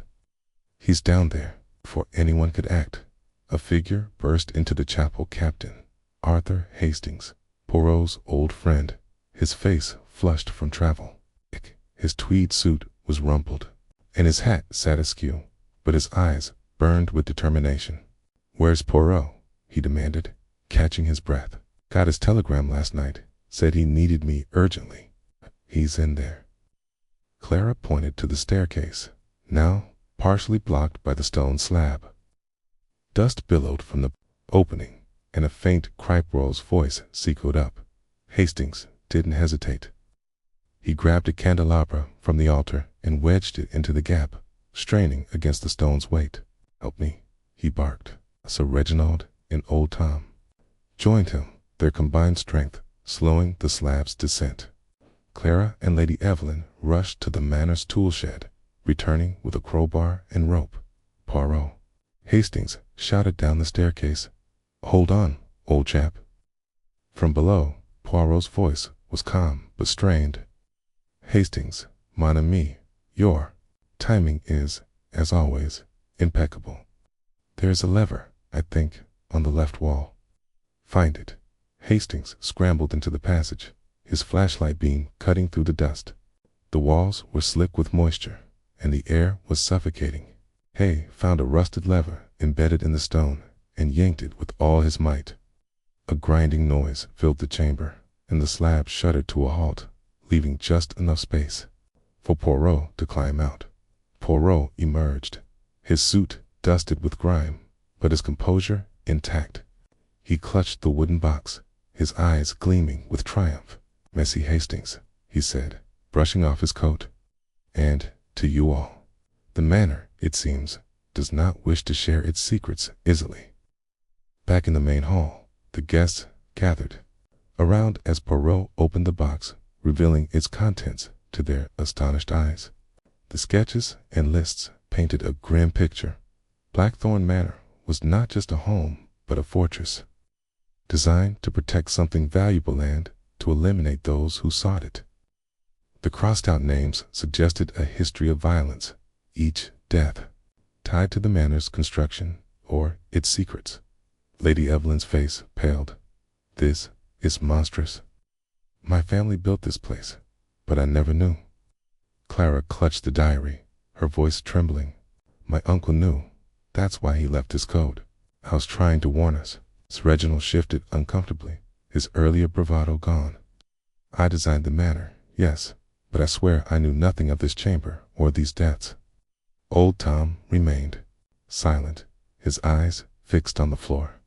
Poirot noted his demeanor, his mind cataloging every detail. "The manor is a trap," he said, his voice low.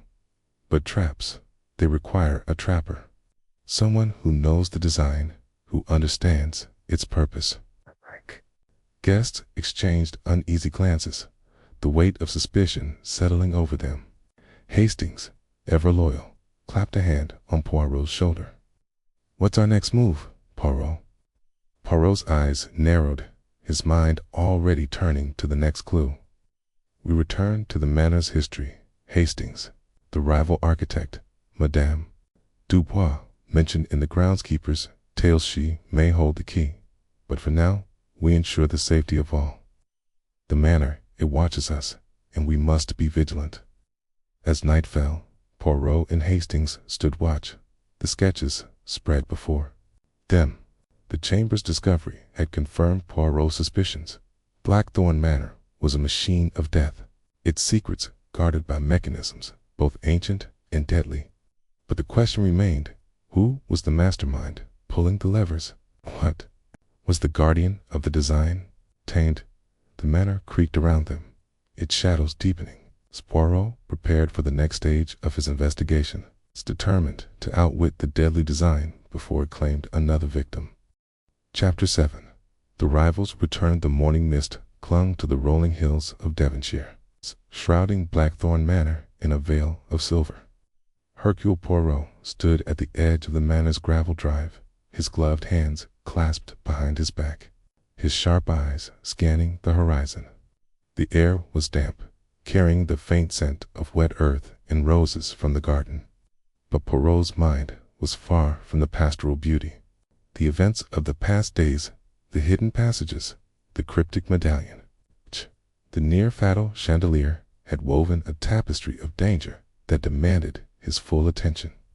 Yet it was the latest revelation, gleaned from the groundskeeper's reluctant tales, that now set his little gray cells ablaze, the possibility of a rival architect, Madame Dubois, whose connection to Blackthorn Manor might hold the key to its deadly secrets. Poirot adjusted his hat, the brim casting a shadow over his meticulously groomed mustache, and turned to Captain Hastings, who had arrived the previous evening. His cheerful demeanor, a welcome contrast to the manor's gloom. "Mon ami," Poirot said, his voice crisp yet tinged with excitement. "Today we venture beyond these walls. The truth, it lies not only in the stones of Blackthorn Manor, but in the heart of one who was wronged. Madame Dubois awaits us, and I suspect she will not be eager to share her tale." Hastings, bundled in a tweed coat against the chill, raised an eyebrow. "You think this Madame Dubois is the key, Poirot? Seems a bit of a stretch, doesn't it? A rival architect from years ago, stirring up trouble now." Poirot's eyes gleamed. "The past, Hastings, is never truly buried. It festers, it schemes, it waits, and in this case, I believe it has designed a most intricate trap." He tapped his cane lightly on the gravel. "Come, we must make haste. The village is not far, and I wish to meet this Madame Dubois before the day grows old." The two men set off, following a winding path that led from the manor's gates to the nearby village of Thornwick. The path cut through fields of heather and gorse, the landscape both wild and serene. But Poirot's mind was elsewhere, piecing together the fragments of the mystery. The blueprint with its strange symbols, the medallion clutched by the unconscious maid, the hidden chamber beneath the chapel all pointed to a design far more sinister than mere architecture. And now the name of Madame Dubois, whispered by old Tom in a moment of unguarded candor, suggested a motive rooted in betrayal. Thornwick was a quaint village, its cobblestone streets lined with thatched cottages and a single pub. The Rusty Anchor, where locals gathered over pints and gossip. Poirot and Hastings inquired at the pub, where a ruddy-faced barmaid directed them to a cottage at the village's edge, where Madame Dubois was said to reside. "Mind you," the barmaid warned, wiping a glass with a rag, "she's a queer one, keeps to herself, doesn't take kindly to strangers." "Merci, Mademoiselle Poirot," replied with a polite bow, though his eyes were already fixed on the path ahead. We shall tread lightly." The cottage was a modest affair, its stone walls weathered by time, its garden overgrown with ivy and wildflowers. A thin plume of smoke curled from the chimney, suggesting someone was home. Poirot knocked firmly on the door, his cane poised at his side. After a moment, the door creaked open, revealing a woman of perhaps 60, silver hair pulled into a tight bun, her eyes sharp and wary. She wore a simple gray dress, but her posture carried the elegance of someone who had once known grandeur. "Madame Dubois?" Poirot asked, removing his hat with a flourish. "I am Hercule Poirot, and this is my associate, Captain Hastings. We have come to speak with you about Blackthorn Manor." The woman's eyes narrowed, her lips tightening into a thin line. "I have nothing to say about that cursed place," she said, her voice low and accented with a trace of French. "Leave me be." Poirot held up a hand, his tone gentle but firm. "Madame, I understand your reluctance, but lives are at stake. The manor hides secrets, and I believe you hold the key to unlocking them. Will you not grant us a moment of your time, Madame?" Dubois hesitated, her gaze flicking between Poirot and Hastings. Finally, she stepped aside, gesturing them into a small parlor cluttered with books, sketches, and architectural tools. The air smelled of lavender and old paper, and a fire crackled in the hearth. She motioned for them to sit, though she remained standing, her arms crossed. "What do you want to know?" she asked, her tone guarded. Poirot leaned forward, his hands folded over his cane. "Madame, I have learned that you were once involved in the design of Blackthorn Manor, yet Sir Reginald Hawthorne claims sole credit. There are rumors of a feud of stolen designs. I wish to hear your story, for I believe it will shed light on the dangers we face within those walls." Madame Dubois's eyes flashed with a mix of anger and pain. "Stolen designs," she repeated bitterly. "Yes, that is the truth of it. Reginald was my colleague, my partner in the early days. We dreamed of creating a masterpiece together manor, unlike any other, with mechanisms to protect its treasures. But he betrayed me. He took my sketches, my innovations, and presented them as his own. I was left with nothing, cast out of the architectural world, while he basked in glory." Hastings leaned forward, his brow furrowed. "Mechanisms, you say? What sort?" Madame Dubois's lips curled into a faint, bitter smile. "The manor was not merely a home, Captain. It was a fortress, designed to guard a secreto vault, hidden deep within its walls, containing an artifact of immense value. My mechanisms were meant to protect it, to ensure only the worthy could reach it. K-traps, you might call them, though I prefer to think of them as tests of intellect." Poirot's eyes gleamed. "And these traps, madame, they are still active."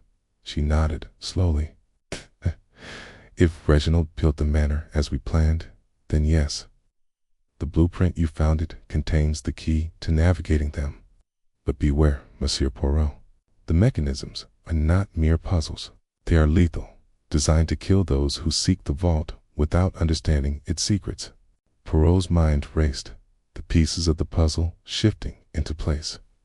The blueprints, symbols, the medallion, the hidden chamber were part of a grand design, a deadly game orchestrated by a mind both brilliant and ruthless. But whose mind? Sir Reginald's, or another's? Before he could press further, a loud crash echoed from outside, followed by a shout. Hastings leaped to his feet, his hand instinctively reaching for the revolver he no longer carried in peacetime. Poirot, ever.com, rose smoothly and peered out the window. In the garden, a young boy perhaps, a local lad stood, frozen, a shattered flower pot at his feet, his face pale with fear. "Pardon's why, madame," the boy stammered, backing away. "I did mean to." Madame Dubois waved him off, her expression softening. "Go, Thomas. Be more careful next time." As the boy scurried away, she turned to Poirot. "The village children are curious about the old Frenchwoman. They dare each other to sneak into my garden." Poirot nodded, but his attention was elsewhere. The boy's interruption had given him a moment to reflect, and a new question formed. "Dame, if Sir Reginald stole your designs, why did you remain in Thornwick? Why stay so close to the manor you lost?" Her eyes darkened. "Because I could not let go. The manor was my creation, my legacy. I stayed to watch, to ensure Reginald did not misuse what I had built. But I swear to you, Monsieur Poirot, I have not set foot in that place since it was completed." Poirot studied her, his gaze piercing. "And yet, madame, someone has been using your mechanisms to deadly effect. The maid, the chandelier, the fire in the stables, someone knows the manor's secrets. If not you, then who?" Madame Dubois shook her head, her hands trembling slightly. "I do not know, but I warn you, be cautious. The manor is alive in its own way, and it does not forgive those who trespass against it." The conversation was interrupted by a sharp rap at the door. Madame Dubois frowned, crossing the room to open it. Standing there was Clara, the nervous heiress, her face pale and her hands wringing her shawl. "Monsieur Poirot," she gasped, "you must come quickly. Something terrible has happened at the manor." Poirot and Hastings exchanged a glance, then followed Clara back to Blackthorn Manor, their pace brisk despite the uneven terrain. The mist had thickened, casting the landscape in an eerie glow, and Poirot's mind churned with possibilities. Madame Dubois's revelations had confirmed his suspicions. The manor was a machine of death. Its traps designed with precision and malice, but who was pulling the strings? They arrived to find the manor in chaos. Guests milled about the entrance hall, their voices a cacophony of fear and confusion. Lady Evelyn stood at the center, her composure frayed but intact, directing servants to fetch water and blankets. Poirot's sharp eyes caught sight of Sir Reginald, his face ashen, standing near the grand staircase. "What has happened, Lady Evelyn?" Poirot asked, his voice cutting through the din. She turned to him, her eyes wide. "It's Mr. Vane Clarence. He was in the West Wing, exploring, when a statue fell from its pedestal. It nearly crushed him.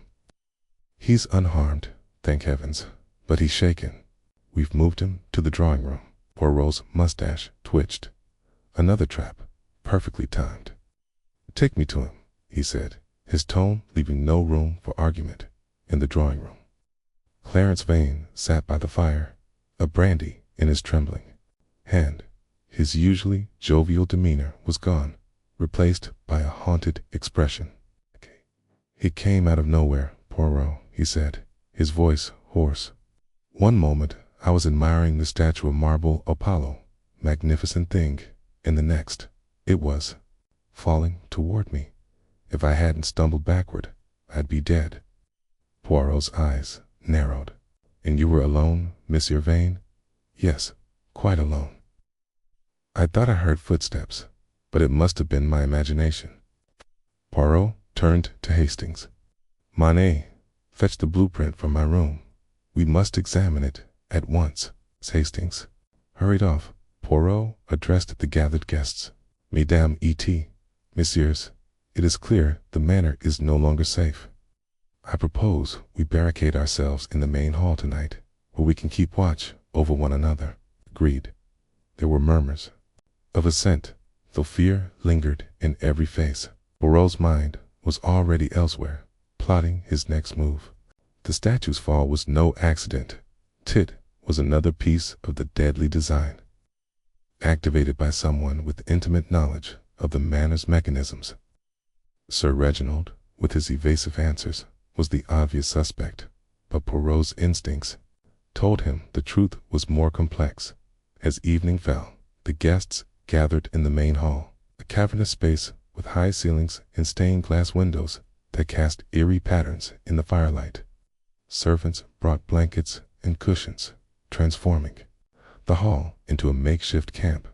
Poirot stood at the center, the blueprint spread on a table before him, symbols glowing faintly in the lamplight. "Sir Reginald," Poirot called, his voice commanding. "You have much to explain. Madame Dubois has told me of your betrayal, of the designs you stole. The traps in this manor, your traps, have nearly claimed lives. Speak, monsieur, and speak the truth." Sir Reginald's face flushed, his hands clenching. "I took her ideas. Yes," he admitted, his voice low.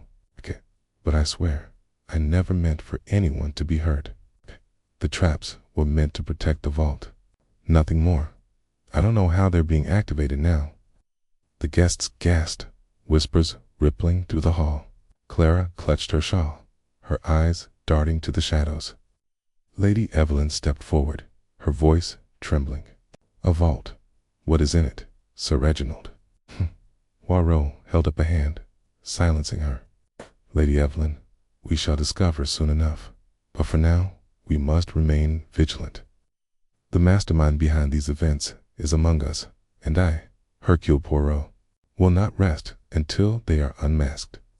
The night stretched on, the hall filled with the crackle of the fire and the uneasy breathing of the guests. Poirot paced his mind, a whirlwind of clues and connections. Madame Dubois's story had illuminated the manor's purpose, but it had also raised new questions. Who had access to the blueprint? Who knew the traps well enough to wield them with such precision? Okay, and why now, after decades of silence, had the manor's deadly design come to life? As midnight approached, a low rumble echoed through the hall, like the groan of ancient machinery. The guests froze, their eyes wide. Poirot's hand tightened on his cane. "Stay calm," he said, his voice steady. "We are safe here, for now. But tomorrow, we will face the manor's secrets head-on." Chapter 8. The Blueprints.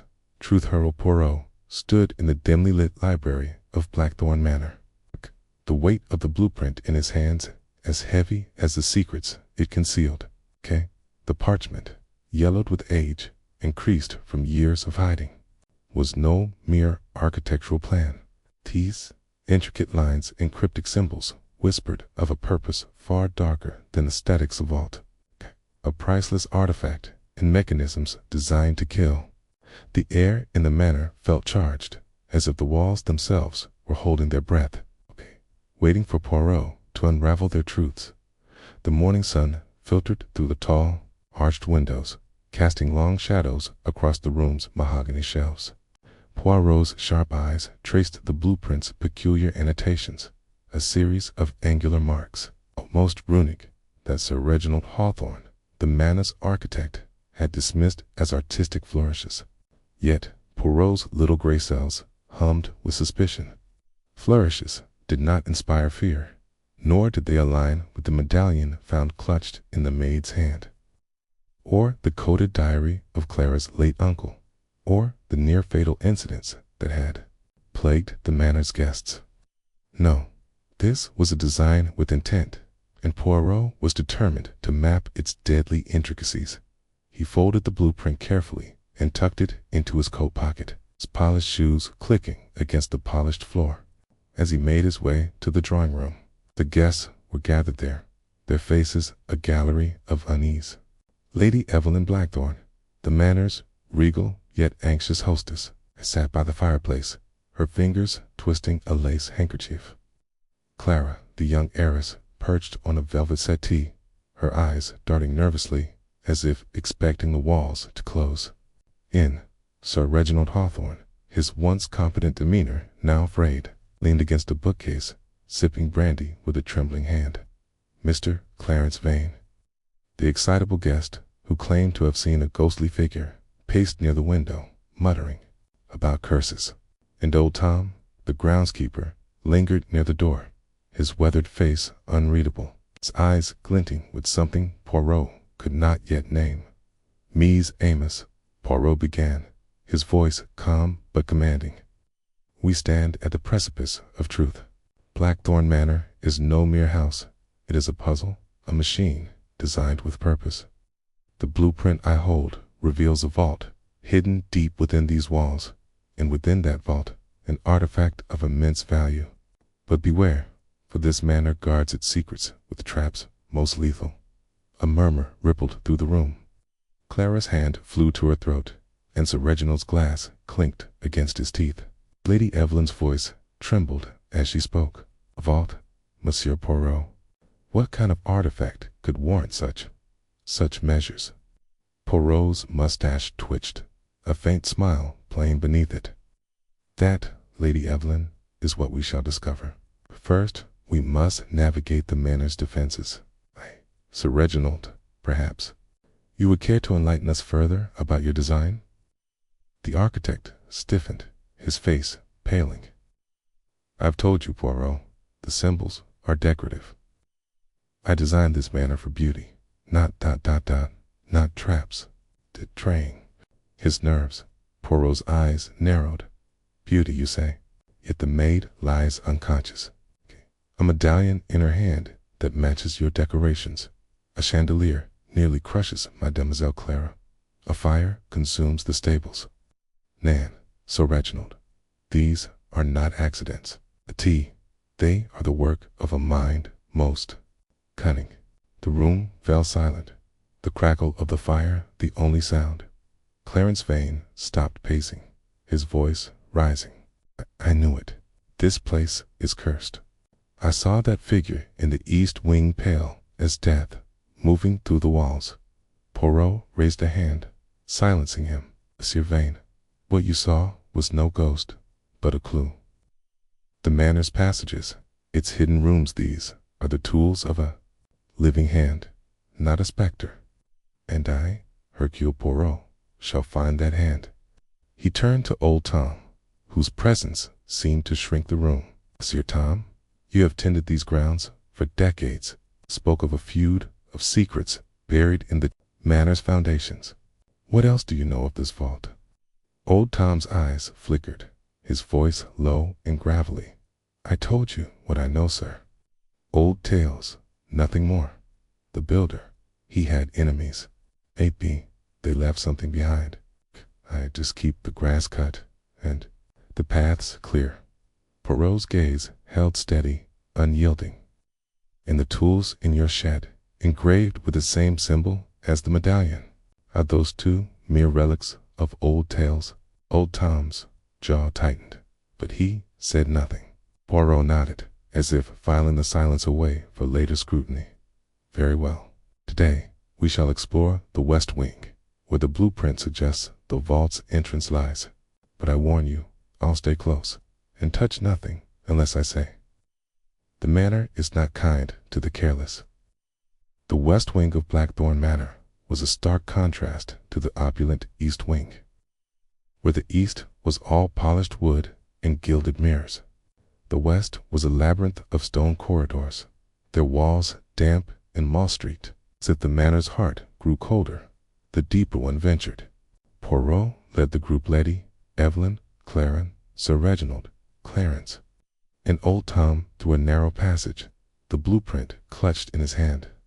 Captain Hastings, who had arrived the previous day to assist, followed close behind, his revolver discreetly tucked beneath his coat. The air grew heavy, thick with the scent of earth and age. Poirot's eyes scanned the blueprint, pausing at a junction marked with a spiral symbol. Here, he said, pointing to a stone wall that seemed no different from the others. The vault's entrance is concealed, but the mechanism, it is clever. He ran his fingers along the wall, searching for a seam. Clara's voice trembled as she spoke. Monsieur Poirot, are you sure it's safe? After the chandelier, the fire. What if the manor doesn't want us to find it? Poirot turned, his expression softening. Mademoiselle Clara, a manor does not want. It is stone and wood, shaped by human hands. And those hands, they make mistakes. They leave traces. We shall find them. His fingers caught on a faint ridge, and with a gentle press, a low, grinding sound echoed through the corridor. The wall shifted, revealing a narrow staircase descending into darkness. A collective gasp rose from the group, and Sir Reginald stepped back, his face ashen. Impossible, he muttered. I didn't design this. Poirot's eyebrow arched. Did you not, Sir Reginald? Or perhaps you designed more than you admit. Before the architect could respond, a sudden click reverberated from the floor beneath them. Poirot's head snapped up, his voice sharp. Do not move. The group froze, their breaths shallow. Poirot knelt, his eyes scanning the stone tiles. One, slightly raised, bore the same spiral symbol as the blueprint. A pressure plate, he murmured. Step on it, and, hey, he gestured to Hastings, who carefully lifted a loose stone from the wall and placed it on the ground beside the plate. Poirot pressed the stone down gently, and with a hiss, a section of the ceiling above slid open, revealing a lattice of iron spikes poised to fall. Lady Evelyn gasped, clutching Clara's arm. Clarence whimpered, We're doomed. Nan, Poirot said, his voice steady. We are not doomed. You're prepared. The blueprint has warned us, and I, Hercule Poirot, do not ignore warnings. He marked the pressure plate with a piece of chalk from his pocket, ensuring no one would trigger it accidentally. We proceed, but with caution. The vault is near. Staircase descended into a chamber that felt more like a crypt than a vault. The air was frigid, the walls carved with the same runic symbols that adorned the blueprint. At the chamber center stood a stone pedestal, and atop it, a locked iron box engraved with the spiral medallion. Poirot's eyes gleamed with triumph, but his caution remained. "The vault," he said softly, "and within, the artifact. But we must be certain." "Sir Reginald, you will open it." The architect recoiled. "Me? Why me? I don't know what's in there." "Precisely," Poirot said, his tone unyielding. "If you are innocent, as you claim, you have nothing to fear. If you are not, well, the truth will reveal itself." Sir Reginald's hands shook as he approached the box. The group watched, breathless, as he fumbled with the lock. Poirot's eyes never left him, noting every tremor, every glance. With a final click, the box opened, revealing a velvet-lined interior and nothing else. "Empty," Clarence cried, his voice echoing off the stone walls. "All this for nothing." Poirot's expression did not falter. "And, Monsieur Vane, not for nothing. An empty box is a clue as vital as a full one. It tells us the artifact has been taken, or perhaps it was never here." He turned to Sir Reginald, whose relief was palpable. "You seem pleased, Sir Reginald. Lee, at the blueprint. The traps, they point to a purpose, not to guard an artifact. Then what?" Before the architect could answer, Old Tom's voice cut through the tension, low and deliberate. "Maybe it's not about what's in the box, Poirot. Maybe it's about who's left standing when the traps are done." The words hung in the air, heavy with implication. Poirot's gaze locked onto Old Tom, his mind racing. The groundskeeper's cryptic tales, his knowledge of the manor's history. The tools and his shed pieces of a puzzle that refused to align. Yet, an interesting theory, Monsieur Tom, Poirot said, his voice deceptively mild, and one we shall explore. But for now, we return to the main hall. The manor grows restless, and I prefer the safety of numbers. Back in the main hall, Poirot gathered the guests around a long oak table, the blueprint spread before them like a battle map. The fire roared in the hearth, casting flickering shadows that seemed to dance with secrets. Hastings stood guard at the door, his revolver a quiet reassurance. "Mies, Amos," Poirot began, his voice cutting through the murmurs. "The vault is empty, but the danger remains. The traps, the symbols, the incidents, they are not random. Someone among us knows more than they say. Someone has orchestrated this deadly design." Clara's eyes widened. "You mean one of us is behind it all?" Poirot nodded. "Oui, mademoiselle. The manor is a machine, but it is a human hand that pulls the levers, and that hand is in this room." Sir Reginald slammed his fist on the table. "This is absurd. Ha! Designed a house, not a death trap. You've seen the vault, it's empty. What more do you want?" Poirot's smile was cold. "I want the truth, Sir Reginald. You claim innocence, yet Madame Dubois, your rival, tells a different story. She speaks of stolen designs, of mechanisms you claimed as your own. Mechanisms, like the spiked floor we narrowly avoided." The architect's face drained of color. "The boy, that bitter old hag. She's lying. She wanted the commission for herself." "Perhaps," Poirot said, his tone measured. "But lies are like footprints. They lead somewhere, and I shall follow them." Lady Evelyn's voice trembled. "Monsieur Poirot, what do we do now? If the manor is a trap, are we safe anywhere?" Poirot's expression softened, but his resolve was iron. "You are safe with me, Lady Evelyn. Tonight, we lock the manor down. No one leaves, no one enters. Tomorrow, I shall confront the blueprint's final secrets. But know this, the truth is near, and Hercule Poirot does not rest until it is found." As the guests dispersed to their rooms, their faces etched with fear and suspicion, Poirot lingered by the fire, the blueprint in his hands. Old Tom's words echoed in his mind. Maybe it's about who's left standing. A groundskeeper's gaze had held a challenge, a spark of something Poirot could not yet define, but he would. The manor's deadly design was unraveling. Poirot was its master cartographer. The night settled over Blackthorn Manor, heavy and watchful. In his room, Poirot sat at a small desk, the blueprint spread before him, his little gray cells working tirelessly. The vault was empty, but the traps were real. The artifact was gone, but the motive remained. And somewhere, in the shadows of this cursed estate, a mastermind waited, believing they had outwitted Hercule Poirot. They were wrong. Chapter 9. The Night of Revelations.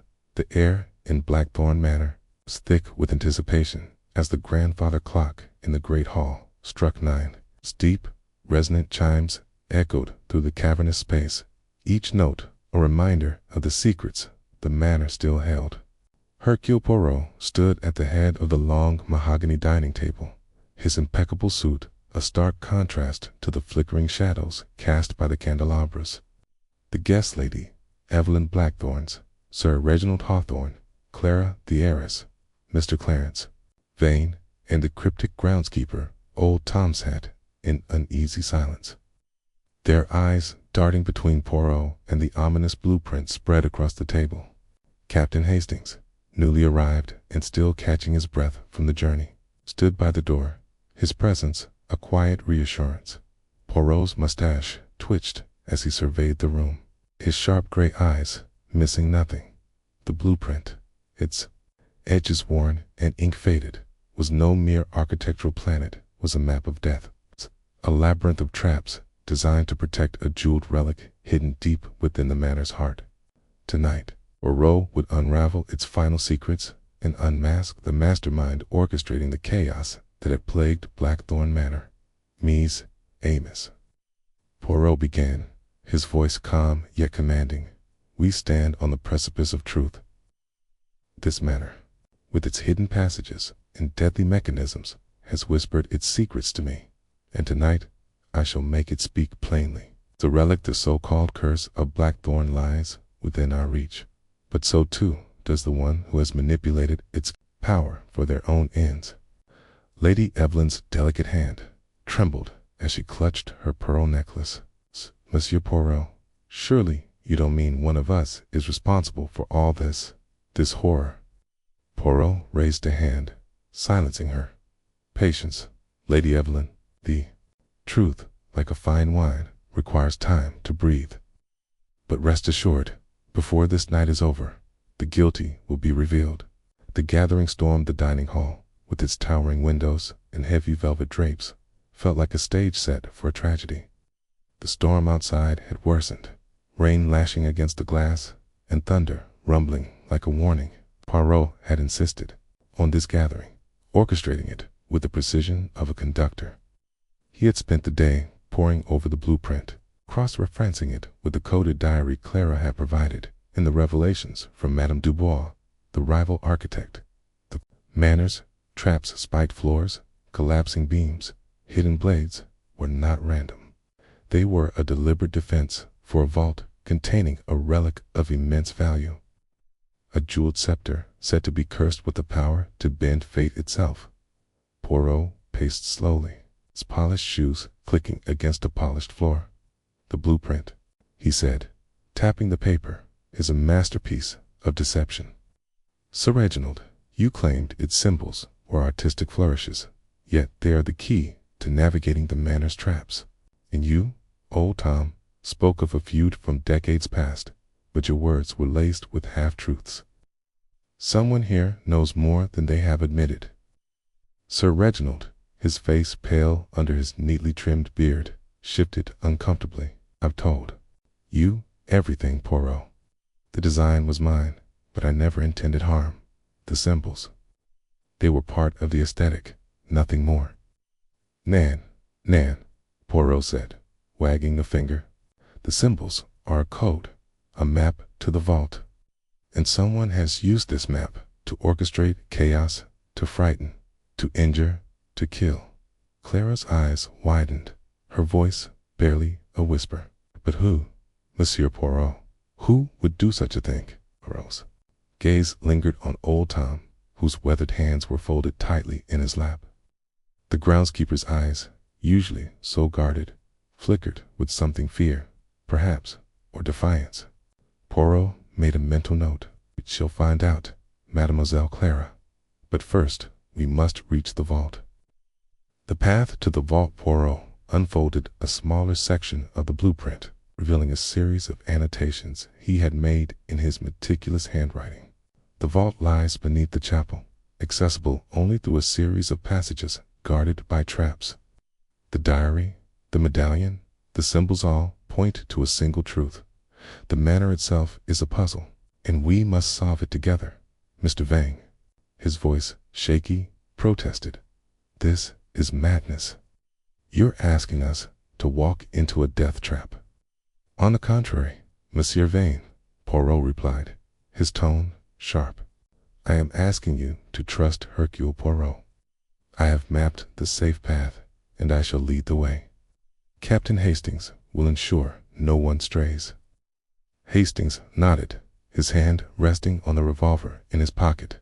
Right, Poirot, I've got your back. The group rose, their movements hesitant, and followed Poirot out of the dining hall. The manor seemed to groan under the weight of the storm, its walls creaking as if alive. They descended a narrow staircase to the chapel, a cold, cavernous space lit only by a single flickering lantern. The air was heavy with the scent of damp stone and old incense. Poirot knelt before the altar, his fingers tracing the outline of a carved Cimbla crescent moon entwined with a rose, identical to the medallion found in the rose garden. This, he said, is the key. With a gentle push, the altar slid aside, revealing a spiral staircase descending into darkness. The guests gasped, but Poirot's calm demeanor steadied them. Follow me and step precisely where I step. The manor is not forgiving. The labyrinth below the staircase spiraled deeper than anyone expected, the air growing colder and the walls narrowing until they felt like a vice. Poirot held the lantern high, its light casting eerie shadows on the stone. The blueprint had warned of a pressure plate 10 steps down, and he counted carefully, pausing to mark the safe stone with a piece of chalk. Mind your feet, he instructed, and the group obeyed. Their breaths shallow. At the bottom, they entered a long corridor lined with alcoves, each containing a statue of a knight in various poses of combat. Its blueprint indicated a trap Hera, series of blades triggered by stepping on the wrong tiles. Poirot studied the floor, noting the faint wear on certain tiles. Walk only on the tiles with the crescent moon, he said, demonstrating as he stepped forward. Lady Evelyn clutched Clara's arm, her voice trembling. Monsieur Poirot, how do you know this will work? Because, Madame Poirot replied without turning. The mind of Hercule Poirot does not err in matters of logic. The symbols are consistent. Trust him as you trust me. They moved. Slowly, the silence broken only by the occasional drip of water and the shuffle of feet. Halfway down the corridor, Sir Reginald hesitated, his hand brushing against an alcove. A soft click echoed, and Poirot's shout came too late. A blade shot from the wall, grazing Sir Reginald's sleeve before embedding itself in the opposite wall. Mon Dieu, Poirot exclaimed, rushing to Sir Reginald's side. The architect was unharmed but shaken, his face ashened. You must be more careful, Sir Reginald. The manor does not forgive mistakes. Old Tom, lingering at the back, muttered under his breath, Foolish man, should have known better. Poirot's eyes narrowed, but he said nothing, urging the group onward. At the corridor's end, they reached a heavy iron door, its surface etched with the same crescent moon and rose. Poirot consulted the blueprint, then pressed a sequence of symbols inlaid around the door's edge.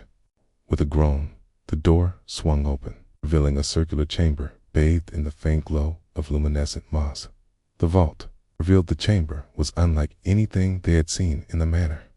Its domed ceiling was carved with intricate constellations, and at its center stood a pedestal upon which rested a scepter encrusted with jewels that sparkled even in the dim light. The relic, the heart of Blackthorn Manor's curse, was breathtaking. Cada, its emeralds and sapphires catching the lantern's glow like stars. Clara gasped, stepping forward, but Poirot held up a hand. "Do not approach, Mademoiselle. The pedestal is likely the final trap." He circled the pedestal, examining the floor. The blueprint had warned of a weight-sensitive mechanism designed to collapse the chamber if the scepter was removed without disarming it. Poirot knelt, his fingers brushing the stone until he found a hidden panel. Inside was a series of levers, each marked with a symbol from the blueprint. "Captain Hastings," Poirot called, "bring the diary." Hastings handed him the leather-bound book, and Poirot flipped to the coded section Clara had deciphered. The diary described a sequence of symbols to disarm the trap: a crescent moon, a rose, a star, and a serpent. Poirot carefully pulled the levers in order, the group holding their breath as each click echoed in the chamber. With the final lever, a soft hum filled the air, and the pedestal's base glowed faintly, signaling the trap was disarmed. Poirot reached for the scepter, lifting it with reverence. "The relic," he said, holding it aloft, "is no longer a curse. It is merely an object beautiful, yes, but powerless without those who seek to wield it." The mastermind unmasked. Taz Poirot turned to face the group. Old Tom lunged forward, his weathered face contorted with desperation. "It's mine," he shouted, producing a small dagger from his coat. "The scepter belongs to my family." Hastings reacted swiftly, tackling Old Tom to the ground before the dagger could reach Poirot. The groundskeeper struggled, but Hastings held him firm, pinning his arms. The guests gasped, stepping back as Poirot raised a hand for calm. "Old Tom," Poirot said, his voice steady, "you have played your part well, but the game is over. You are the mastermind behind the manor's terrors, the maid's collapse, the chandelier, the fire, the poisoned wine. All were your doing, were they not?" Old Tom's eyes blazed with defiance. "You don't understand, Poirot. That scepter was stolen from my ancestors. They built this manor, poured their blood into it, and Sir Reginald's family took it all. I only wanted what was mine." Poirot nodded, his expression unyielding. "You used the manor's traps to eliminate those who stood in your way, guests, workers, even Clara's uncle. You planted the medallion, spread rumors of a curse, and manipulated the blueprint secrets to keep the relic hidden until you could claim it." Lady Evelyn's voice trembled. "But why, Tom? You've served my family for years." Old Tom spat, his voice bitter. "Served? I was a prisoner, forced to tend the grounds of a manor that should have been mine. The scepter was my birthright, and I'd have had it if not for him." He glared at Poirot, who remained unfazed. "Your plan was clever," Poirot said, "but you underestimated Hercule Poirot. The symbols, the diary, the traps, they all pointed to you. The medallion in the rose garden was no accident. You placed it there to lure suspicion elsewhere. The fire in the stables, the chandelier, these were distractions meant to keep us from the vault." But the mind of Poirot sees through such deceptions.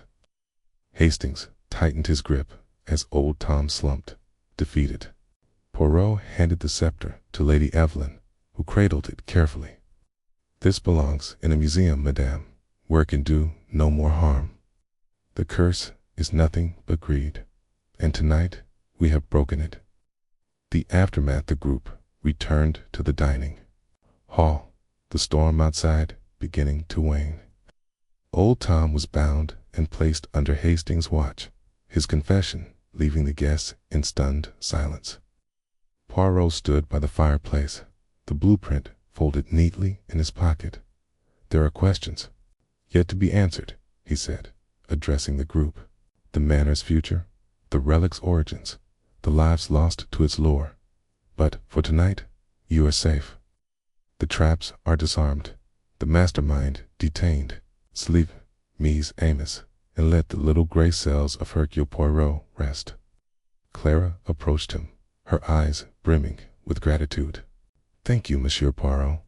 Thought the manor would consume us all. Poirot smiled, a rare warmth in its expression. The manor is but stone and wood, mademoiselle. It is the human heart that builds such traps, and it is the human mind that dismantles them. As the guests dispersed, Hastings clapped Poirot on the shoulder. Another case solved, old chap. But I must say, this one gave me the shivers. Poirot chuckled. The shivers, Hastings. Nan, it is merely the chill of truth revealed. Now, let us prepare for what comes next. Blackthorn Manor may yet hold one final surprise. Chapter 10. The final design. The morning sun crept over the rolling hills of Devonshire, casting a golden glow across Blackthorn Manor's weathered stone facade. The estate, once cloaked in menace, seemed to exhale a tentative sigh of relief. The air was crisp, carrying the scent of dew-soaked grass and the faint tang of charred wood from the stable's recent fire. Hercule Poirot stood on the manor's gravel drive, his polished shoes gleaming, his mustache impeccably groomed despite the sleepless night. Beside him, Captain Hastings adjusted his scarf, his face a mix of exhaustion and awe at the case's resolution. It's over, isn't it, Poirot? Hastings said, squinting at the manor. The traps, the relic, the cursed design, it's all done with. Poirot tilted his head, his green eyes sharp. Mon ami, a case is never truly over until the little gray cells have arranged every detail into its proper place. There is still the matter of ensuring the manor's future and its peace. The events of the previous night lingered like a storm's aftershock. Old Tom, the groundskeeper, had been unmasked as the mastermind behind the manor's deadly secrets. His confession, wrung from him in the candlelit main hall, revealed a decades-long obsession with the jeweled relic, a sapphire-encrusted amulet said to hold mystical power. Driven by a family debt tied to the manor's original builder, Tom had manipulated the estate's traps to eliminate anyone who threatened his claim. Now, with Tom in custody, the guests were preparing to depart, and Lady Evelyn Blackthorn faced a choice about her ancestral home's fate. Poirot's gaze drifted to the manor's arched windows, their glass reflecting the dawn. He had spent the early hours piecing together the final threads of the case, ensuring no loose ends remained. The relic, now locked in a steel case under Hastings' watchful eye, was destined for the British Museum, where it would be studied, not coveted. But Poirot knew the manor itself, its labyrinthine passages, its hidden chambers, its deadly mechanisms, held a story that demanded closure. Lady Evelyn emerged from the oak doors, her auburn hair pinned neatly despite the strain etched into her face. She wore a navy dress, its simplicity a stark contrast to the manor's opulence. Monsieur Poirot, she said, her voice steady but soft, I owe you more than I can express. You've saved lives, perhaps even my own. Poirot bowed slightly. It is the duty of Hercule Poirot to restore order where chaos reigns. But, Lady Evelyn, what will you do with Blackthorn Manor now? She hesitated, her eyes tracing the ivy-clad walls. I've been asking myself that since last night. This place, it's my family's legacy, but it's also a graveyard of secrets. Teen, I cannot live here, not after all that's happened. A wise instinct, Poirot said, clasping his hands behind his back. A house built on deception cannot easily become a home, but it may yet serve a purpose. Hastings raised an eyebrow.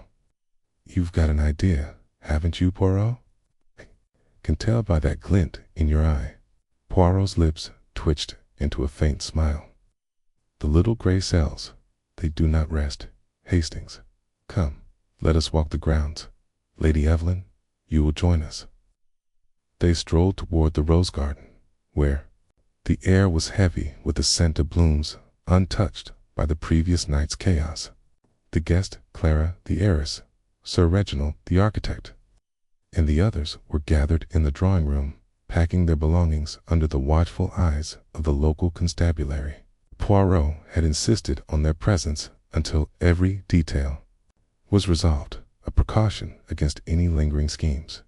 As they walked, Poirot's mind churned the Manus traps, designed by Sir Reginald and stolen from Madame de Bois, were a marvel of engineering levers hidden in cornices pressure, plates beneath rugs, even a spiked floor in the west wing. Disabling them would require expertise, but destroying the manor felt like surrendering to its dark history. Poirot envisioned a different path, one that would transform Blackthorn Manor from a place of death to one of renewal. Lady Evelyn, he said, pausing by a stone fountain, its water glinting in the sunlight, have you considered the potential of this estate as a retreat? A place for scholars, perhaps, or artists, where the beauty of Devonshire might inspire rather than terrify. Her eyes widened. Retreat, but the traps, the history. How could anyone feel safe here? With proper care, the mechanisms can be dismantled, Poirot replied. I have already spoken with Madame du Bois, who knows the designs intimately. She has agreed to oversee their removal, provided Sir Reginald desists. Okay. It is, I believe, a fitting penance for his theft. Hastings chuckled. You've got it all planned out, haven't you? Turn a death trap into a haven. Only you could think of that, Poirot. Not all, mon ami. The little gray cells, they suggest, but the heart must decide. Poirot turned to Lady Evelyn. What say you? She gazed at the manor, her expression softening. It's a bold idea. My uncle, before he died, spoke of making this place a sanctuary. Perhaps this is how we honor him. Their conversation was interrupted by a shout from the manor. Clara, the heiress, stood at the entrance, waving urgently. Monsieur Poirot, you must come quickly. There's something in the library. Poirot's instincts sharpened. He led the way, his cane tapping rhythmically against the gravel. Inside, the library was a cavern of oak shelves and leather-bound tomes, its air thick with the scent of old paper. Clara stood by a desk, holding a small, leather-bound book. Her hands trembled, but her eyes were alight with curiosity. I found this behind the fireplace, she said, handing it to Poirot. It's not the coded diary, it's something else. It's a journal, I think, from the manor's builder. Poirot opened the book, its pages yellowed but intact. The handwriting was precise, almost obsessive. Detailing the construction of Blackthorn Manor in 1873. The author, a man named Elias Blackthorn, Lady Evelyn's great-grandfather, wrote of his vision for the estate, a masterpiece of architecture, but also a fortress to protect a family heirloom. The relic, he claimed, was no mere jewel, but a key to an ancient order, one he swore to guard at all costs. Mon Dieu, Poirot murmured, his fingers tracing the text. This confirms what old Tom hinted at, a family debt. Yes, but also a duty. Elias Blackthorn designed the manor to hide the relic, but he did not foresee the greed it would awaken. Lady Evelyn frowned. A duty? To what? To an ideal, Poirot said. Elias writes of a brotherhood, a group dedicated to preserving knowledge.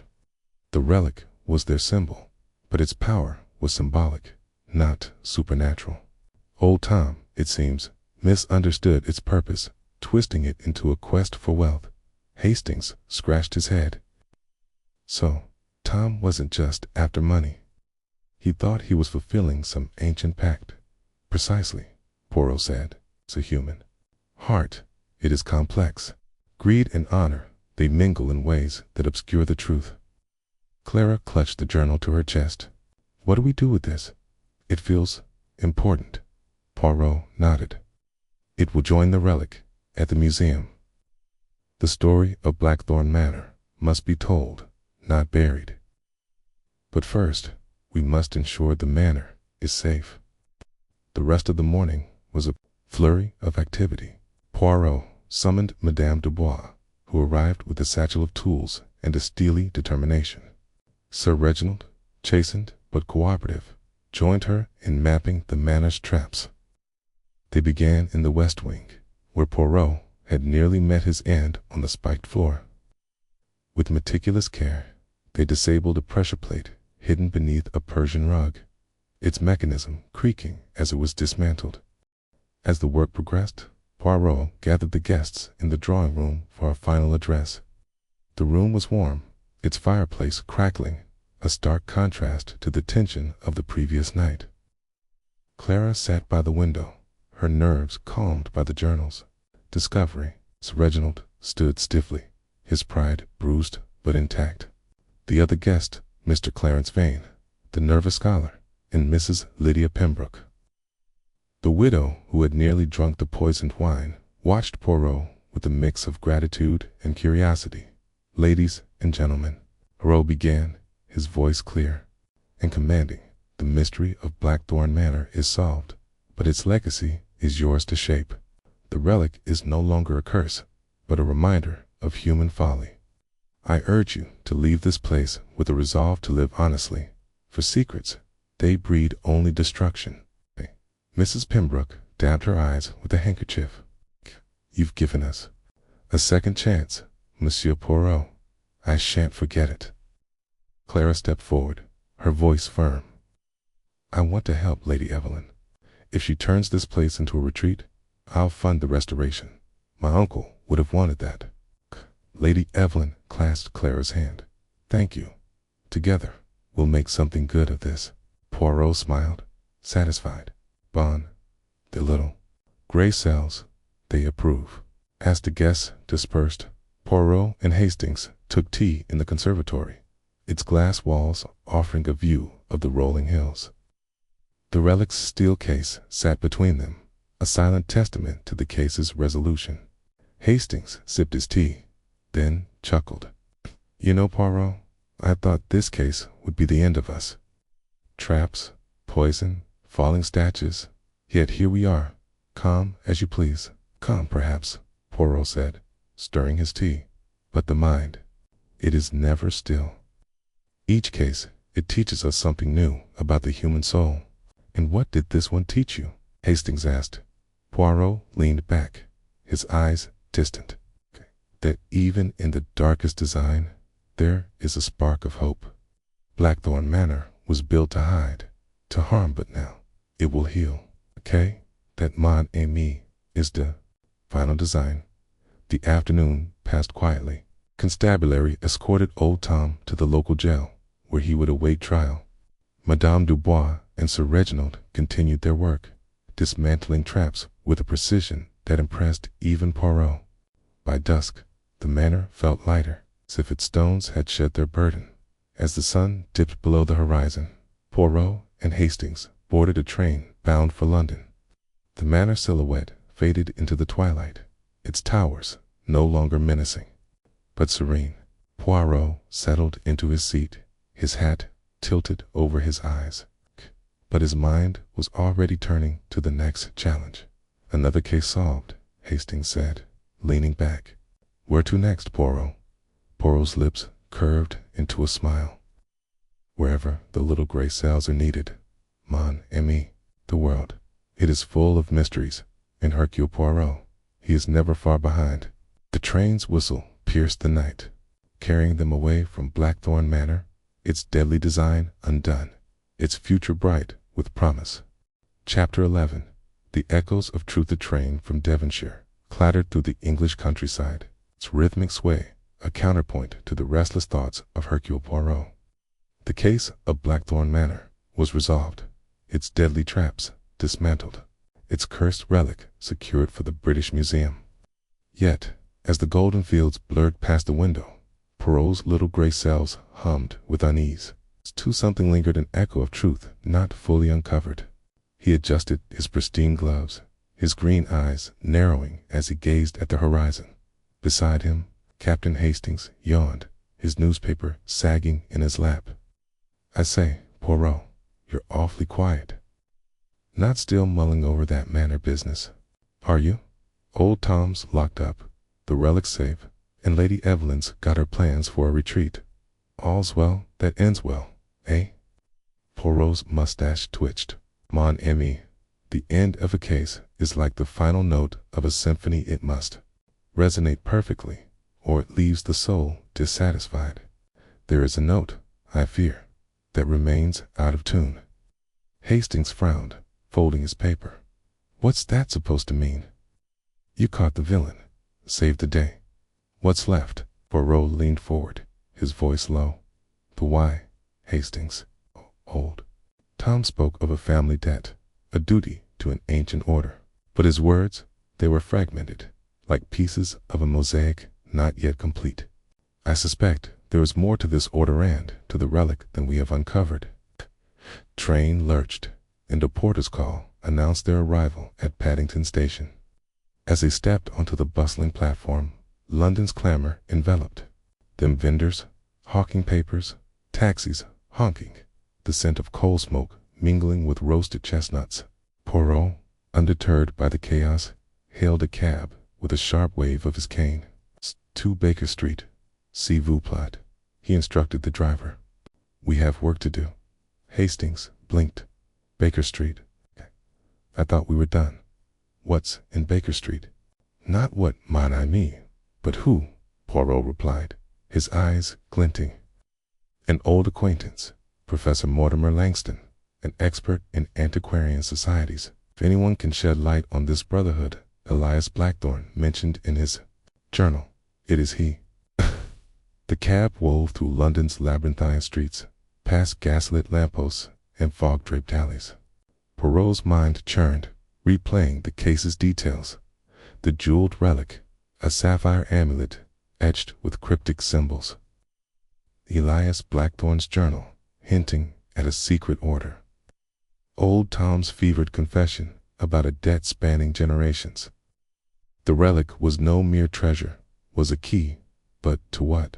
Poirot sensed a larger design, one that extended beyond the manor's walls. They arrived at a narrow townhouse, its door painted a deep burgundy. Professor Langston, a wiry man with spectacles perched on a hawkish nose, greeted them with a mix of surprise and delight.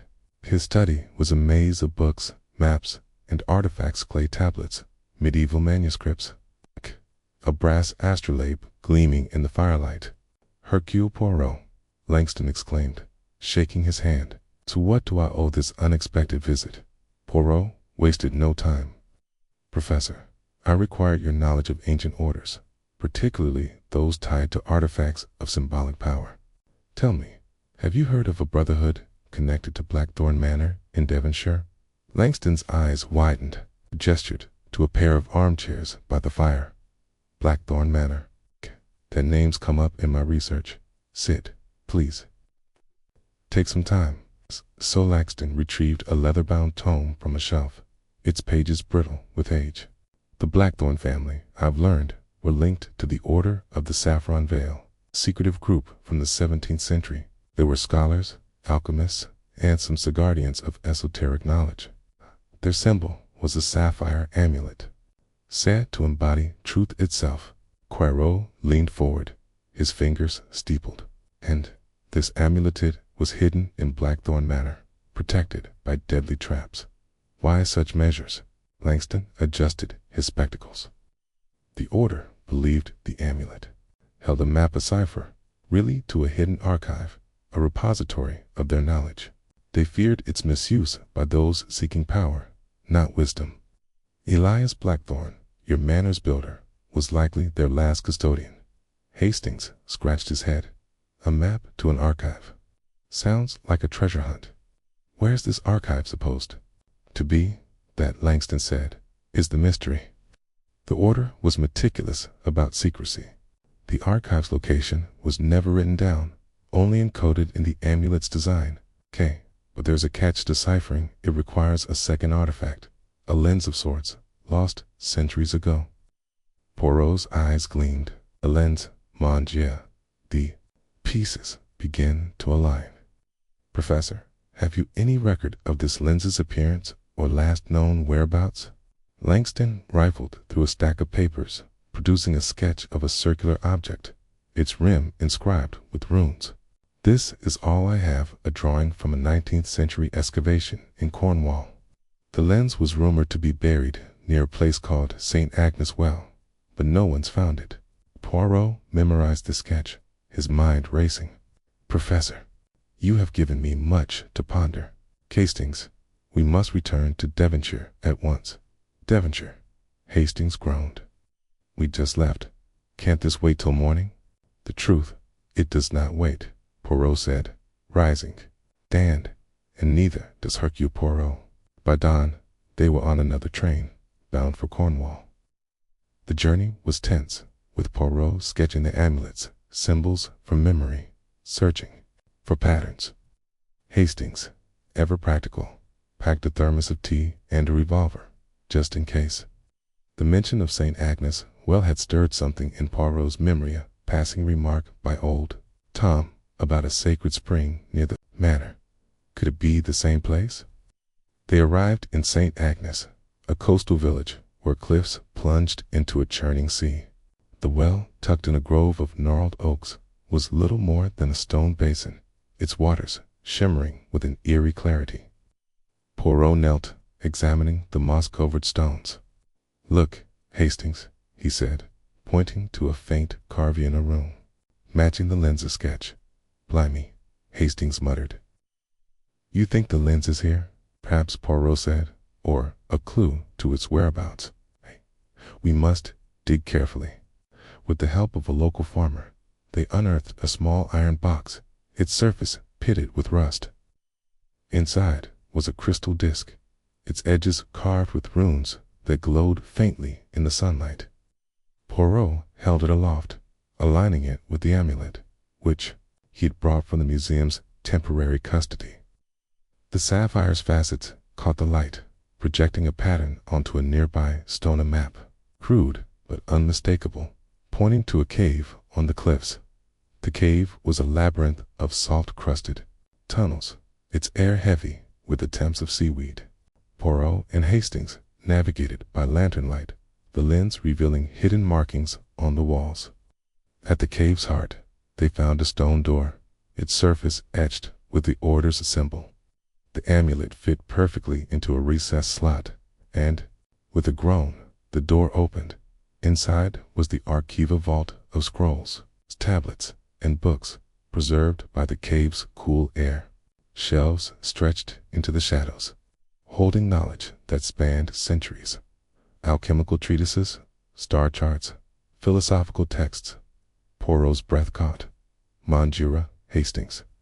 This is no mere treasure. It is the mind of the order, laid bare. But their discovery was not without peril. A shadow moved in the cave's entrance. Clara, the heiress, her eyes wild with ambition. I followed you, she said, her voice trembling. I've read more of my uncle's diary. The archive's worth millions. I can't let you take it. Hastings reached for his revolver, but Poirot raised a hand. Mademoiselle Clara, greed has already claimed too many lives.